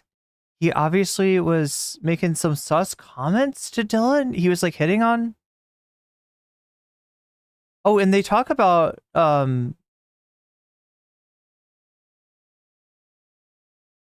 like they talk about homosexuality in that debate, right? So that's 21 Studio is Milo's thing? I think that's one of the things they're debating. Up to this point, Jesse and I are close. We're already, long hugs. Him telling me he loves me like a son. He would call me every night, not every night, but every other night, check in. How was work? How was your business? How are you dealing with life? Oh, good, Jesse. Thank you. Thanks for checking in. But it wasn't until that day I went over to his room, and it was a Friday night, and I remember, and this is also because someone asked the question of how can you say he pulled down your pants, like, and to that defense, you made me thanks to whoever left that comment, because you made me remember. At this point, I was already working out like consistently because I was like, motivated. I was like feeling on top of the world. I was working out consistently, trying to make myself stronger. So was Jesse. So I would take off my shirt and he would look at my body like, oh man, like, and I would do it because, oh, Jesse, let me show you the work I've been doing. Look, check this out. I'm not proud of that. I probably shouldn't have done that, but hey, man, whatever. Thank you for the gift sub, Omega Star. And at one point, I would tell him, oh, I'm working on squats. And then he's like, oh, when they go low, we're in the basement with a chainsaw. Yo, obsessive audio. Let me see your legs. So at first it started with like pulling up. Oh my God. My pants, like from the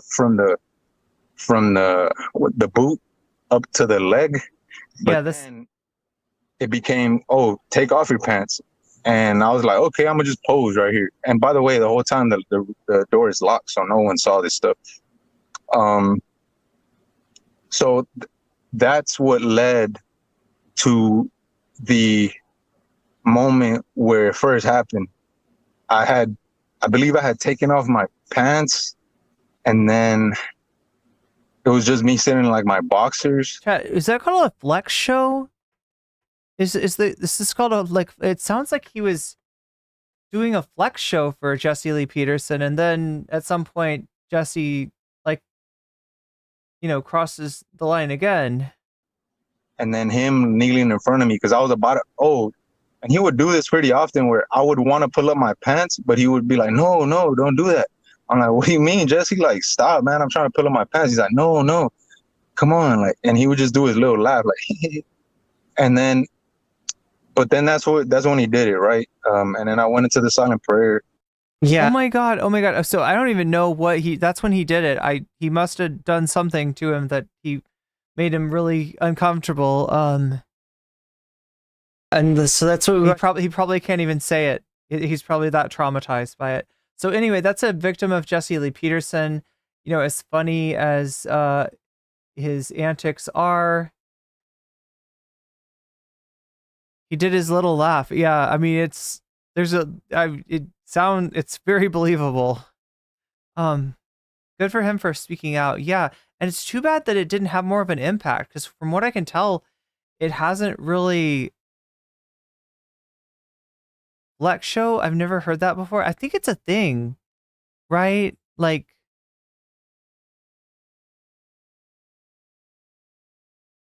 but he said he would pose. I'm guessing that's what he's meaning.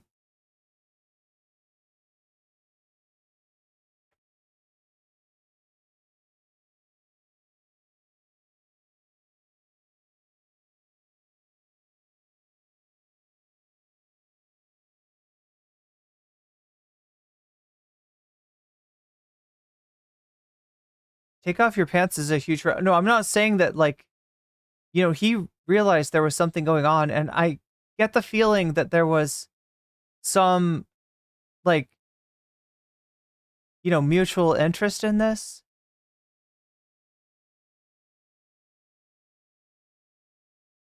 Okay, this was 2 years ago.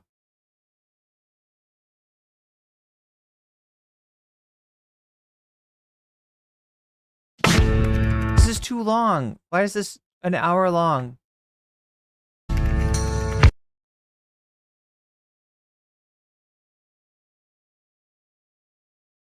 I really appreciate it. Is this your first time in California? No, this is, I've been here a few times for like family get-togethers and such, and I was also here a few months back to visit friends and family. Oh, okay. And so, since I don't know anything about you, I know a little about you, and I don't know nothing. But you are a millennial. Zoomer, actually. You're a Zoomer? Yeah, I'm 20. That's below... He's zooming around there. Wow, I guess Dylan's older than he, or looks older than he is. Or according to Peterson, I'm not putting that on. I'm not saying that, chat. I'm not saying that. This was like 2019. You are a Zoomer. What is that like? What is it like being a Zoomer? A Zoomer. What does the world look like to you? Well, I would say... Well, everyone is baby Gronk, and the world looks like Ohio. The world looks like to me, a lot of it's more technically... You do a lot of mewing. Oriented, technology. Mogging. Technology probably more than other generations. I probably get the youth's humor a little bit more. Skibidi toilets amuse me greatly. I'm most interested in the outcome of their conflict with the Astro toilets, and a lot of the weird kind of edgy comedy of a lot of young people, and I guess that makes me a little bit more angsty than other generations. That's amazing. How do you see the millennials? How do you see them? How do I see them? They're like falcons, clearly. What's your image of the millennials? I would say I mean, to me, they're already pretty old, but I guess already boomers in my view. I think they're spiritually boomers, but I think when it comes to, I mean, I don't know really how I see them. I guess unfunny mostly. The millennials? Yeah, they're unfunny. And they seem old to you? Yeah. How old is a millennial? I mean, it's a broad range. I mean, they're 30s, 40s. Right? They're in their range now. Look, they're old enough to have the complete, you know, Clone Wars animation on DVD. That's how old millennials are, okay? 30, 40, They're and getting that up there. seem old to you. Yeah, I'm 20, right? I'm fresh out of high school. I'm still in college. I'm 20 years old. I can't even legally drink yet. So, yeah, anybody... What? You couldn't legally drink? Wait, oh, that's right. That's right. It's 21. Oh my God. This was 2021. Okay. 30 is old to me, yeah.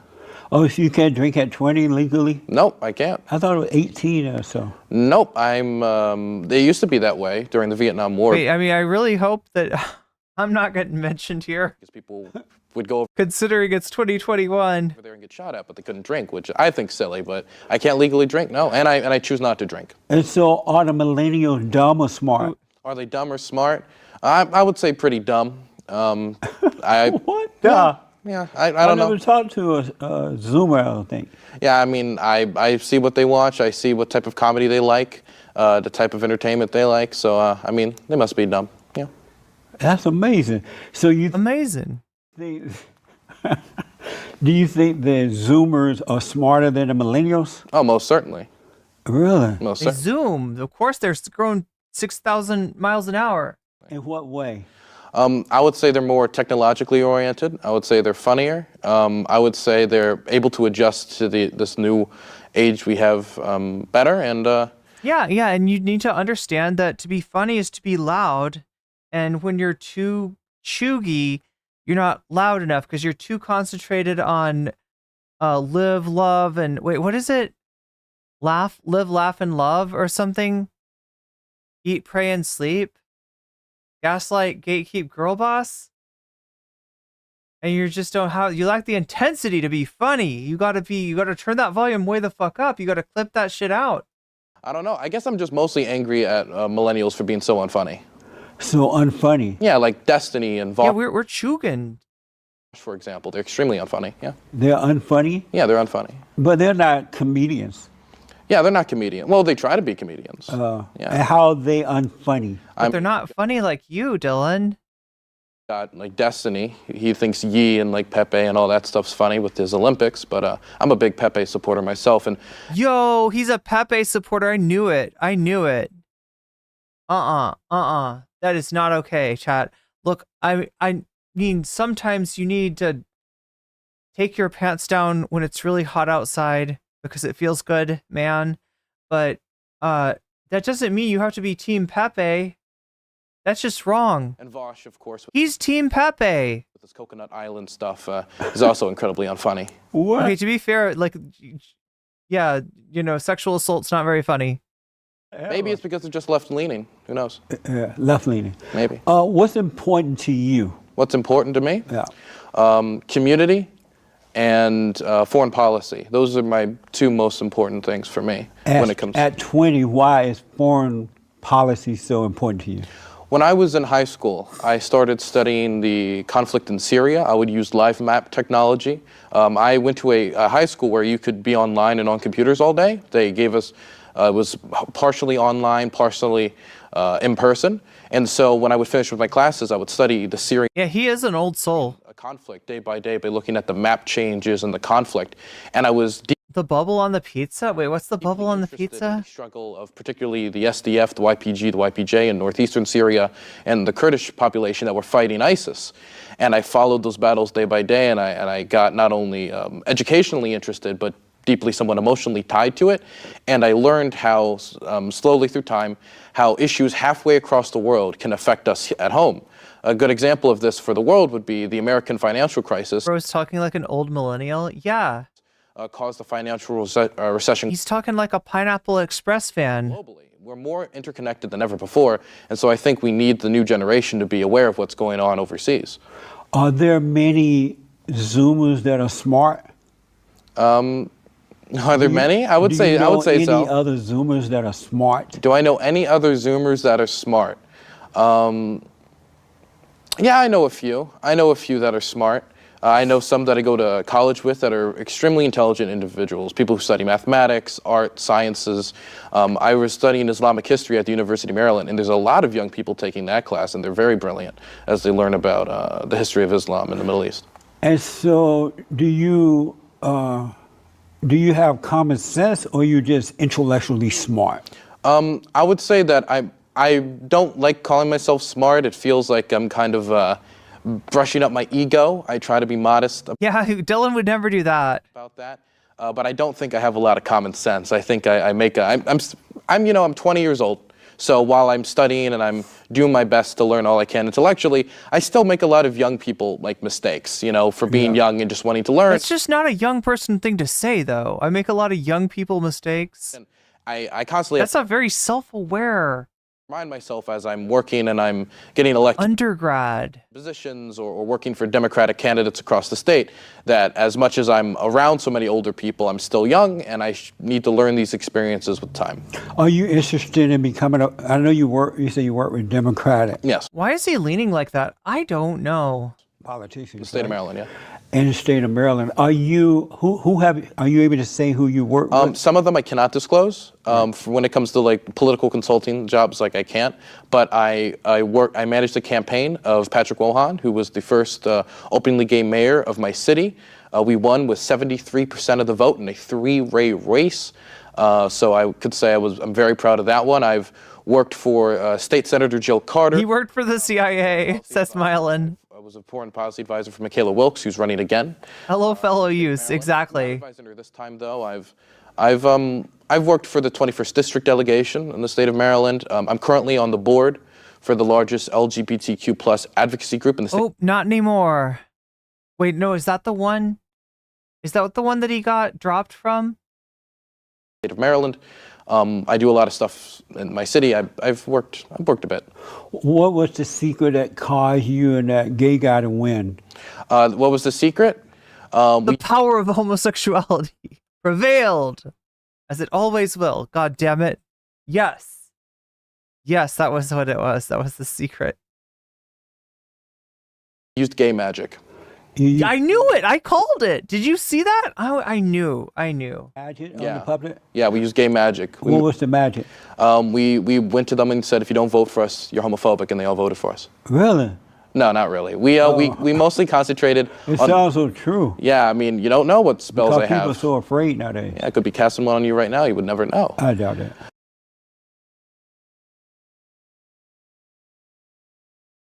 But we mostly concentrated on local-oriented issues. I'm on the environmental board of my city, and we've been losing a lot of foliage and green space over time. And so he was very concentrated on environmental issues. He was concentrated on people's tax rates and rebuilding our city's, what is it called? It's the city. It's where the city council meets. It's like the city hall. Rebuilding that, building into space.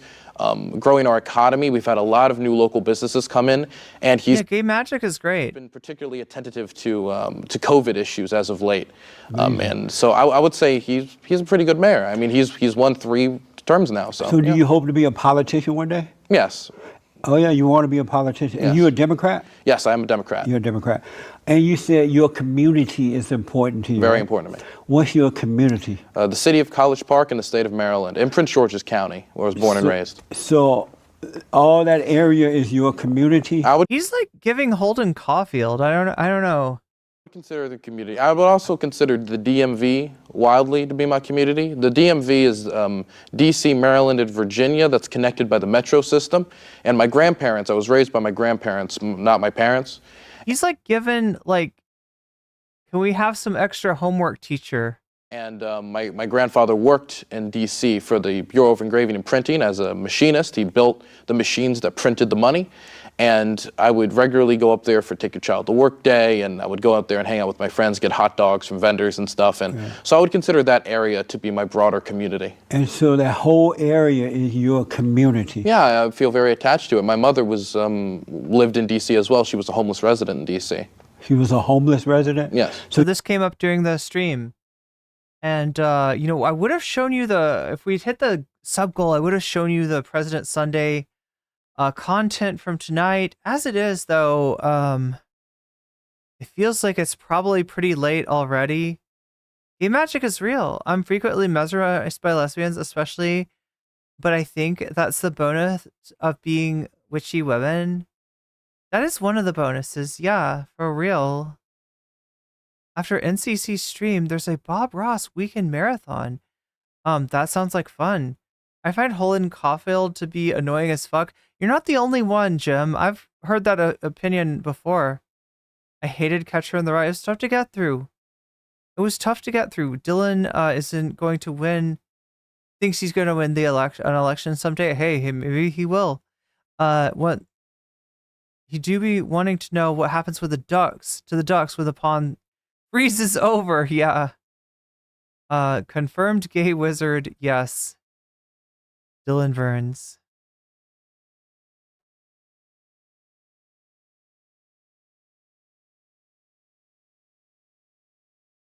But yeah, chat, it's getting super late. We came really close to hitting the sub goal. So much that I feel like, remember this earlier this week, I gave you double bonus content by accident. It's like when you forget that you fed your pet, and so you feed your pet twice. Well, you were the pet, chat, and I fed you twice just because I didn't realize that something that I was watching in the beginning of the stream was actually bonus content. But I feel like if we hit the sub goal tomorrow, I'll try to do that. I'll try to make it extra special, or maybe give the top 2 items or something like that. I'll figure out a way to do that. Cause yeah, it looks like okay, so RFK Jr. is trying to join Team Kamala, was winning. I don't know by how much though. Okay, that is like 30 points of difference. That is 25. Oh my gosh, it was winning by like 5 points. The NCC Dunks on Sunday more content was 5 points away from winning the night. We hit 82% on the dono goal, which is really freaking high. It's not 100%, but it's really, really freaking up there. All right, and I want to find some way to properly honor that. To honor the valiant effort by chat to hit that dono goal. We're chonky cats, Garfield, veritable Garfields. I mean, Garfield's awesome though. Why do I like Garfield now? I think I didn't used to like Garfield. When I say I like Garfield, I mean I like Garfield's attitude. I like Garfield's swagger. You know what I mean? I don't mean that I like the comic strip, because the comic strip is terrible. Or, the cartoon or anything, or Garfield Eats. I definitely don't like Garfield Eats. I would never eat there. I would never eat at Garfield Eats. Not even for the memes, chat. Not even for the memes. Captain Brainworm has an idea. But yeah, Captain Brainworm was winning it. Ever so slightly over NCC Dunks on Sunday more. But we'll probably take a look at what the fallout is over this Dylan Sunday drama, which I'm told by a Sunday viewer is not a bridge burn. So, well, I mean, good for them if they found a way to kind of limit. I don't know what happened though. I don't know what the story is, because that actually seemed pretty. Like Dylan seemed like, hey, what the fuck, and Sunday seemed like, how dare you accuse me? How dare you accuse me of being mean to, making fun of someone's situation of homelessness, right? But I don't know. Sunday's sometimes a real piece of shit. Like, I mean, and he hangs around with total pieces of shit. It's not that far out of his realm, right? I mean, you heard how he went after Tyler with was kind of like weird and ableist about his condition and him having to be treated with painkillers and all that shit. And then talked about his accused him of like not being a man. There's a side of Sunday that I don't know how much of his community really sees. But it's a lot more like Chud logic than I think they'd like to admit. A lot more like Vosh, for that matter, than I think they'd like to admit. So I don't know. What did Sunday mean by that? Was Sunday trying to... It kind of sounded like he was going there, which I sort of predicted. I was like, yeah, these libs, one of these libs, at the very least, will have a go at this guy over being homeless. I just didn't think it would be Sunday. I didn't think it would be the leftist. The leftist that was the closest thing to a leftist that's allowed on Dylan Burns' panel. President Sunday.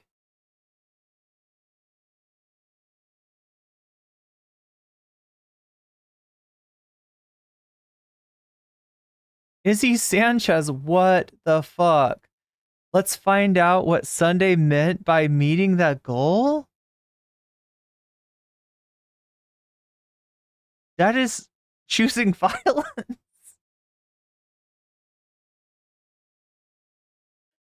Wait a minute. Are we like at, oh my god, what? What?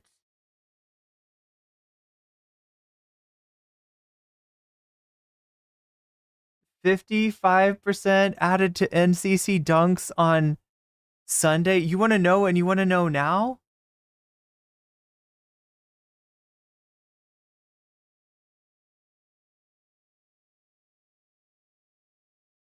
We'll take a peek, shall we?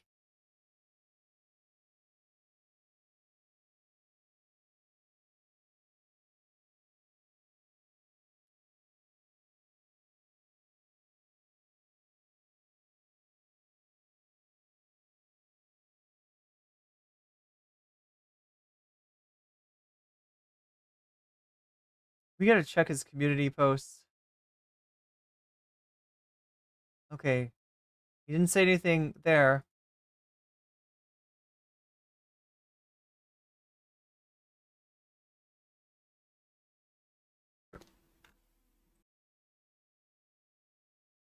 it, but let's be real for a second. Oh my God, he did yammer. He yammered a bit for a while afterwards. Okay, so there he is on the panel. I don't know how many Democrats. Most influential governor. Come on. Addressing you directly. MPU, at the end of this panel, you're going to be alone in a parking lot. It's going to be silent. There you go. And what I want you to think... So for anybody who wasn't with us earlier, this is what President Sunday said. You're going to see how Dylan reacts to it. This is the drama of the panel. This is the most interesting thing about the panel. About is how your obsession with this, you as an individual, we know what the people in the parties are divided on, we know what their interests are. You as an individual, you put this shit above dealing with your personal life and making sure that you were in a good place with your family, with God, etc., etc. I want you to think about that when this call ends and you are in silence and there is no hope. Look, bring it back. No, first, this is... Get away with it. Okay, can I pose a question? Can I pose an actual question? Man. That's can I pose an actual... Don't say that bullshit. Because I pose an actual question. That is society writ large, fucker. Okay, this feels still true. This was way. Yeah, this feels like it went way off topic. I don't know. I just got a long, lonely. Wait, stop. We gotta quiet down now. Look, for me, that's like way past the bar. For my personal opinion. Wait, let me finish. Wait, Weren't you apologizing to Prime for accusing him of sexual assault before, Dylan? Oh, so that's what I didn't catch. I didn't hear. It was too chaotic. Sunday had a nuke under his freaking cloak, chat. My Damn. personal opinion. Wait, let me finish. Wait, weren't you apologizing to Prime for accusing him of sexual assault before, Dylan? Are you gonna apologize to Prime Kai for accusing him of sexual assault? The thing is that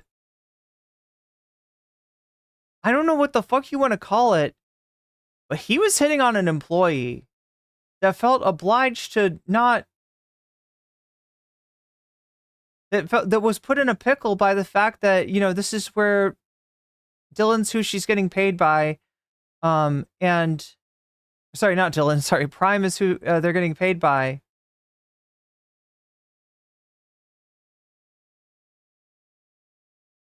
And yeah, this person told Lauren Southern's editor, Prime Kai's producer at the time, told Prime Kai's producer that they were uncomfortable.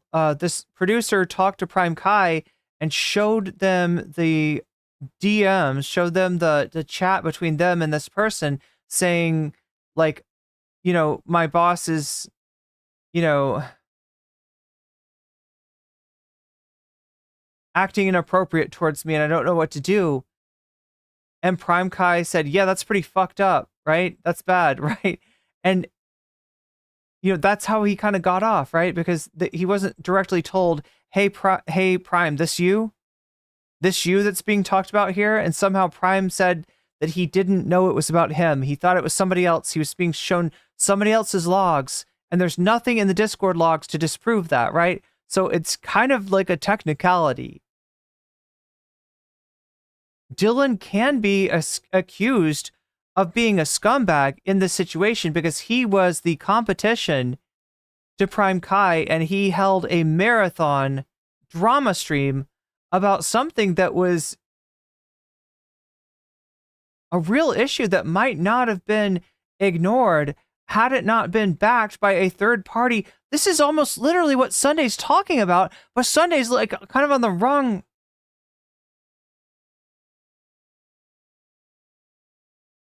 He's in the wrong when he gives Prime a complete pass. Does Dylan need to apologize to Prime? I don't know. Dylan's kind of a piece of shit. I don't know who he would apologize to over after that. It's not really a interpersonal problem between him and other people. It's a problem between him and every person. So, I mean, is he gonna? I don't know. Does he need to give an apology for that? Would it matter? Would you? You know, should he be trusted? No. So I don't know. I don't know what to say about this. But yeah, wow. That's the socialist opinion on homelessness. Sunday. That's the socialist opinion on homelessness. So as the representative of the left, Sunday making fun of the dude living in his car at the moment. I got Lonerbox here defending killing kids. Okay, I we're gonna quiet. Wait, what did he say about killing? Sexual assault before Dylan? That's the specialist defending on the homelessness. Sunday. I got Lonerbox here defending killing kids. Okay. Lonerbox here defending killing kids. Why did Lonerbox get a stray? We're gonna quiet down. Wait. We're gonna. He likes Lonerbox, so I'm just gonna say you defended killing kids. Quiet down for a second. Everybody, quiet down for a second. Sunday. What's wrong with Sunday? I feel like Sunday's gone off, and I don't mean off like he's going off. He's like spinning. I mean he's gone off like a cheese, like a dairy product of some kind. That's past the bar for me because my mother was homeless, and I saw like drug addictions and personal shit like destroy her. I don't know why you're like, oh, bring out less drama. Let's bully like the homeless person. This is so fun. I'm such a great. I don't like this. I don't just look. All I'm gonna say I'm is, sorry. like, This guy isn't. Excuse me. Look, this is my one warning. Wait, stop. I'm not done talking. Everybody. I'm wondering how his chat took this Sunday. I'm sorry. I even have to meet you. I'm sorry. This is my one warning. No, We're getting off of this. I'll save you the trouble. It's all good, Dylan. You have a good night. Yeah, have a good night. Christ, that was painful. President Run Day. That's what they call him. That's not what I'm calling him, right? But they call him President Run Day. Folks, they call him President Run Day. It's not what I'm sorry, I can't do the Trump. Pretentious twat. All right. Wow, Dylan got called a pretentious twat. Somebody in here told me that the bridge was not burned. Now you understand, chat. The rest of his stream is like it's like almost 2 hours. And I don't see him opening up a book of theory, meaning that is 2 hours of, I don't know, a cope stream. I didn't think that we'd get a cope stream this soon, but apparently the content gods have answered. The content gods have come through. Damn, Sunday, damn. Let's see what your cope is like. Let's get a taste. I feel like Cartman tasting that one dude's tears. That's literally what this feels like to me. It's like, seriously, I finally got Radiohead to see what an uncool kid you were. Tricked you into eating your own parents. And now I'm gonna lick your tears. Just kidding. There we go. He did do theory with Brooks tonight? I don't see Brooks on here. Or are you saying he does theory with Brooks? Like, that's his theory guy? Because Brooks is his theory guru. It looks like a 2-hour dealie.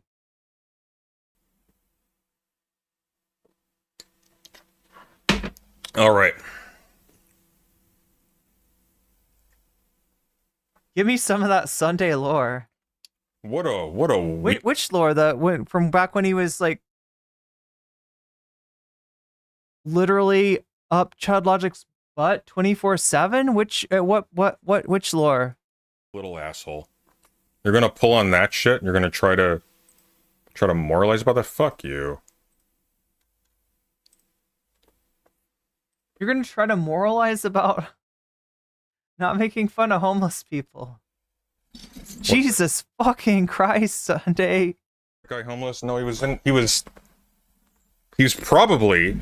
Well, look, like he said, it was like it had just happened. So hopefully he got someplace. Hopefully he has, can put out a text to somebody that'll come through for him or something like that. Hopefully he won't actually, be spending more than like a night in his car. But, and yeah, it could get a lot worse, but still, I mean, that's how it happens. That's how it starts. And I wouldn't be making any assumptions about the state, the situation that guy's in if I didn't know anything. Like, unless Sunday watches this guy on,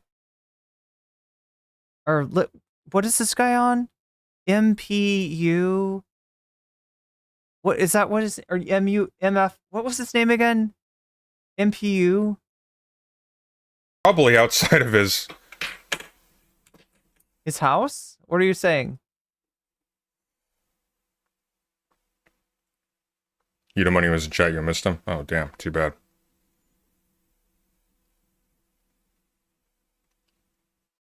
That was actually embarrassing. Wait, is that the eudaimonia that like dated Shuon Head and is like a super far right weirdo?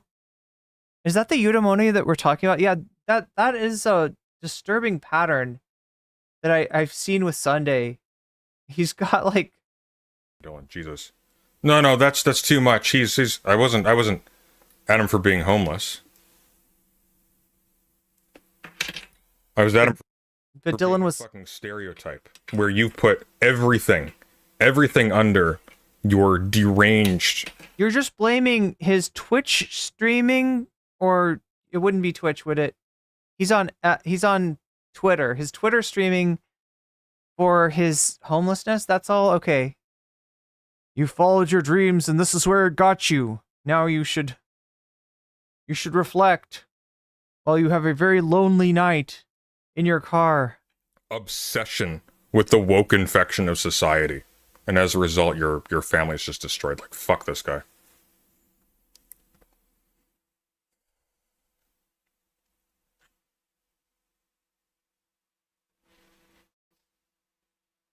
Yo, wait a minute. I don't know, Jim. You're drunk. Yes, he's homeless. Probably veteran. I mean, you're definitely in there thanking somebody, but Sunday maybe.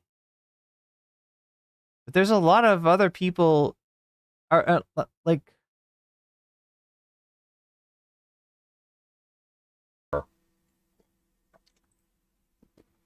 There's somebody commenting on his drinking again. This is what he was probably afraid that I would do when he had to, get at me first with accusations of being on Valium and Thorazine.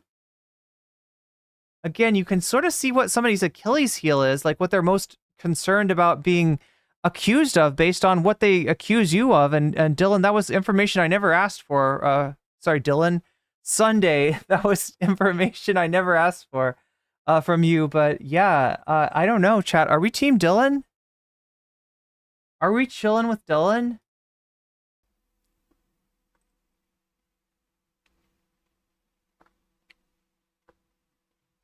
Yeah, exactly. He was homeless at the time, but then everything was about education because parents don't control stuff, man. I have no patience for concern trolling.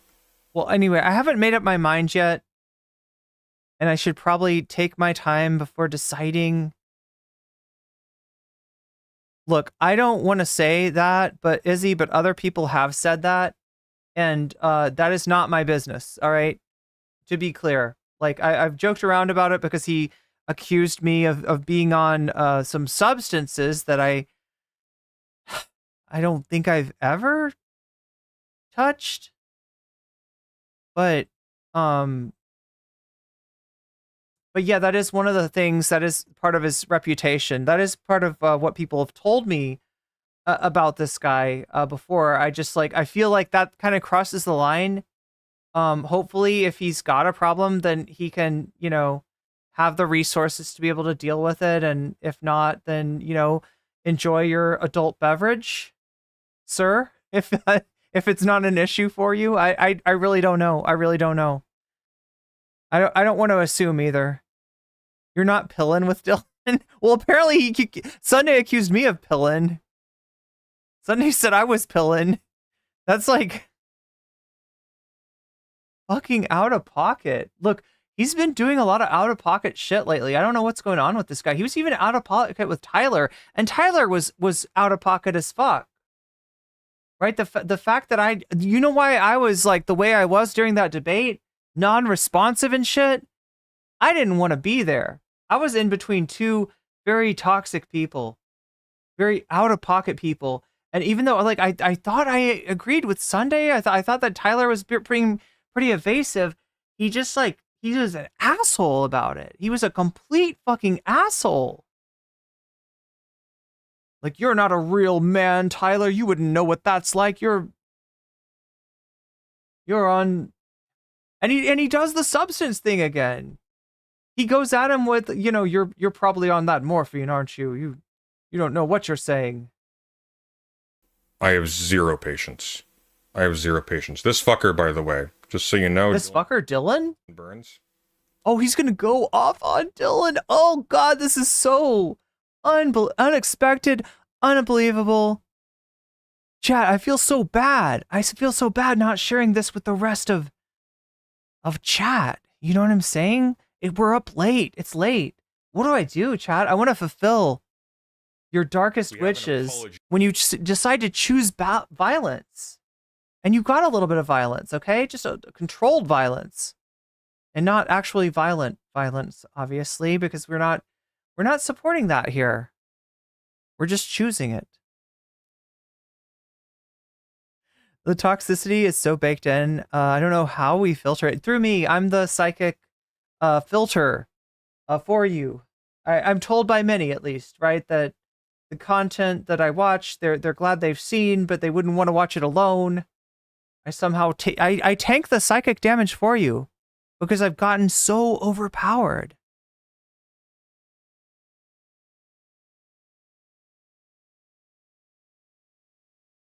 Well, Jim, you sound like you feel strongly about this. I don't feel strongly about it. Like, I think that it's something that you should probably avoid as a leftist. But I couldn't really tell if that's... I'm going to have to rewatch it when I'm less tired, Jim. Is that okay with you? I'll rewatch it when I'm less tired, and I'll have a better opinion at that point. Is that cool? Is that cool with everybody? What's up, Sisyphean? Good to see you. You slept for 4 hours? Well, you slept through... You didn't miss much. I didn't like the second half of the debate. I was not a fan.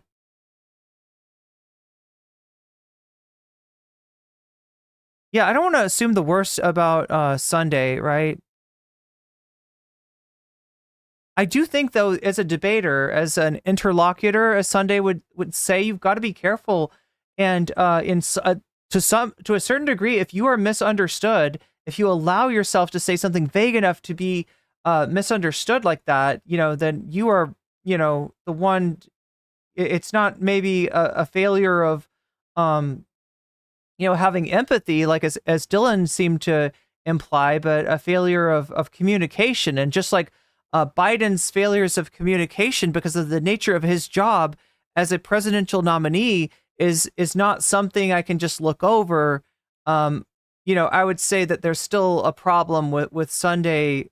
Like, if you're in a debate, you need to be careful that you don't come off sounding like that. Do you know what I'm saying? Because, you are doing the battlefield of ideas.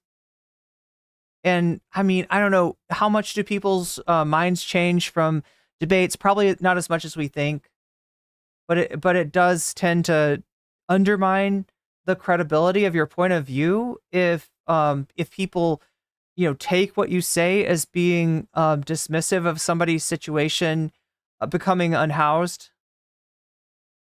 But like I said, I'm not thinking the best. I am super tired. We will look at this again tomorrow. We will cover this, and maybe I'll have a different perspective. Right? I like when I said we're chilling with Dylan, those words did not roll easily out of my mouth. I have had some less than ideal experiences with Dylan, and because of Dylan, and but yeah, like, I try not to dwell in the past, and I try not to hold grudges. So we'll get to it tomorrow. Is that okay? I want to make sure that nobody feels ripped off for the bonus content. Izzy Sanchez especially. We got a flavor of it. We know what's up. We know what to expect. We can we've like unwrapped the package. We can play with the toy tomorrow. Is that okay for everybody?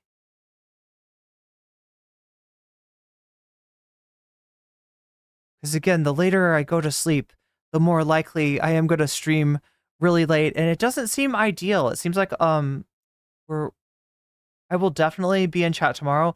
I must consume. Me too, Izzy. Me too. So trust that I will cover the rest of this, and I would stay up and cover more. I just like I said, we're gonna get this tomorrow, and we're gonna get something else too. we'll totally look at this, and then you'll get to vote for more bonus content on top of that. Quiet quitting? Yeah, pretty much. I don't know. I mean, for most people, it's pretty late, unless you're in the UK, in which case it's probably pretty early. What should wait? What do I? And I say I can't think of a British phrase to say good morning. Is there like a British phrase? Is there a quintessentially British phrase by which you can say good morning? Oh yeah, we were supposed to I don't know. Not gonna happen. Oh well. Chat, I've got some videos in the works, and more than that, I've got some thumbnails in the works. And these thumbnails are sick. They're some of the best work that I've ever done.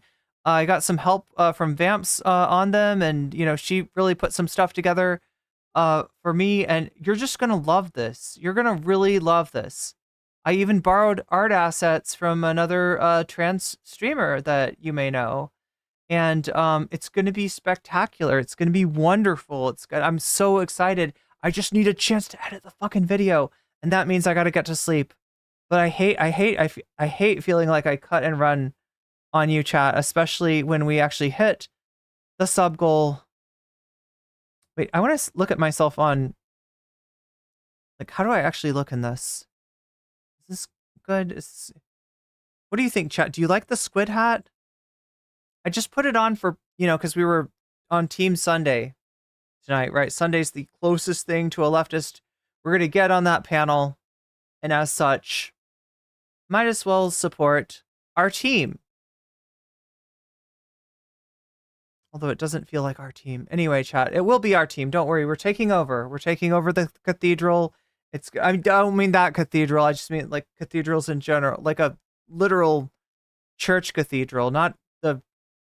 Anyway, chat, you know what I'm saying, right? You know what I'm saying. Is somebody in chat telling me to raid Bob Ross? That is wild. That is very wild.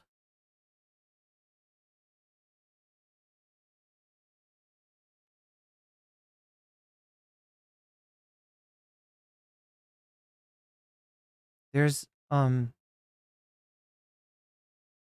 we're gonna raid Bob Ross. All right, Twitch, we're raiding Bob Ross. It's almost like raiding Alf.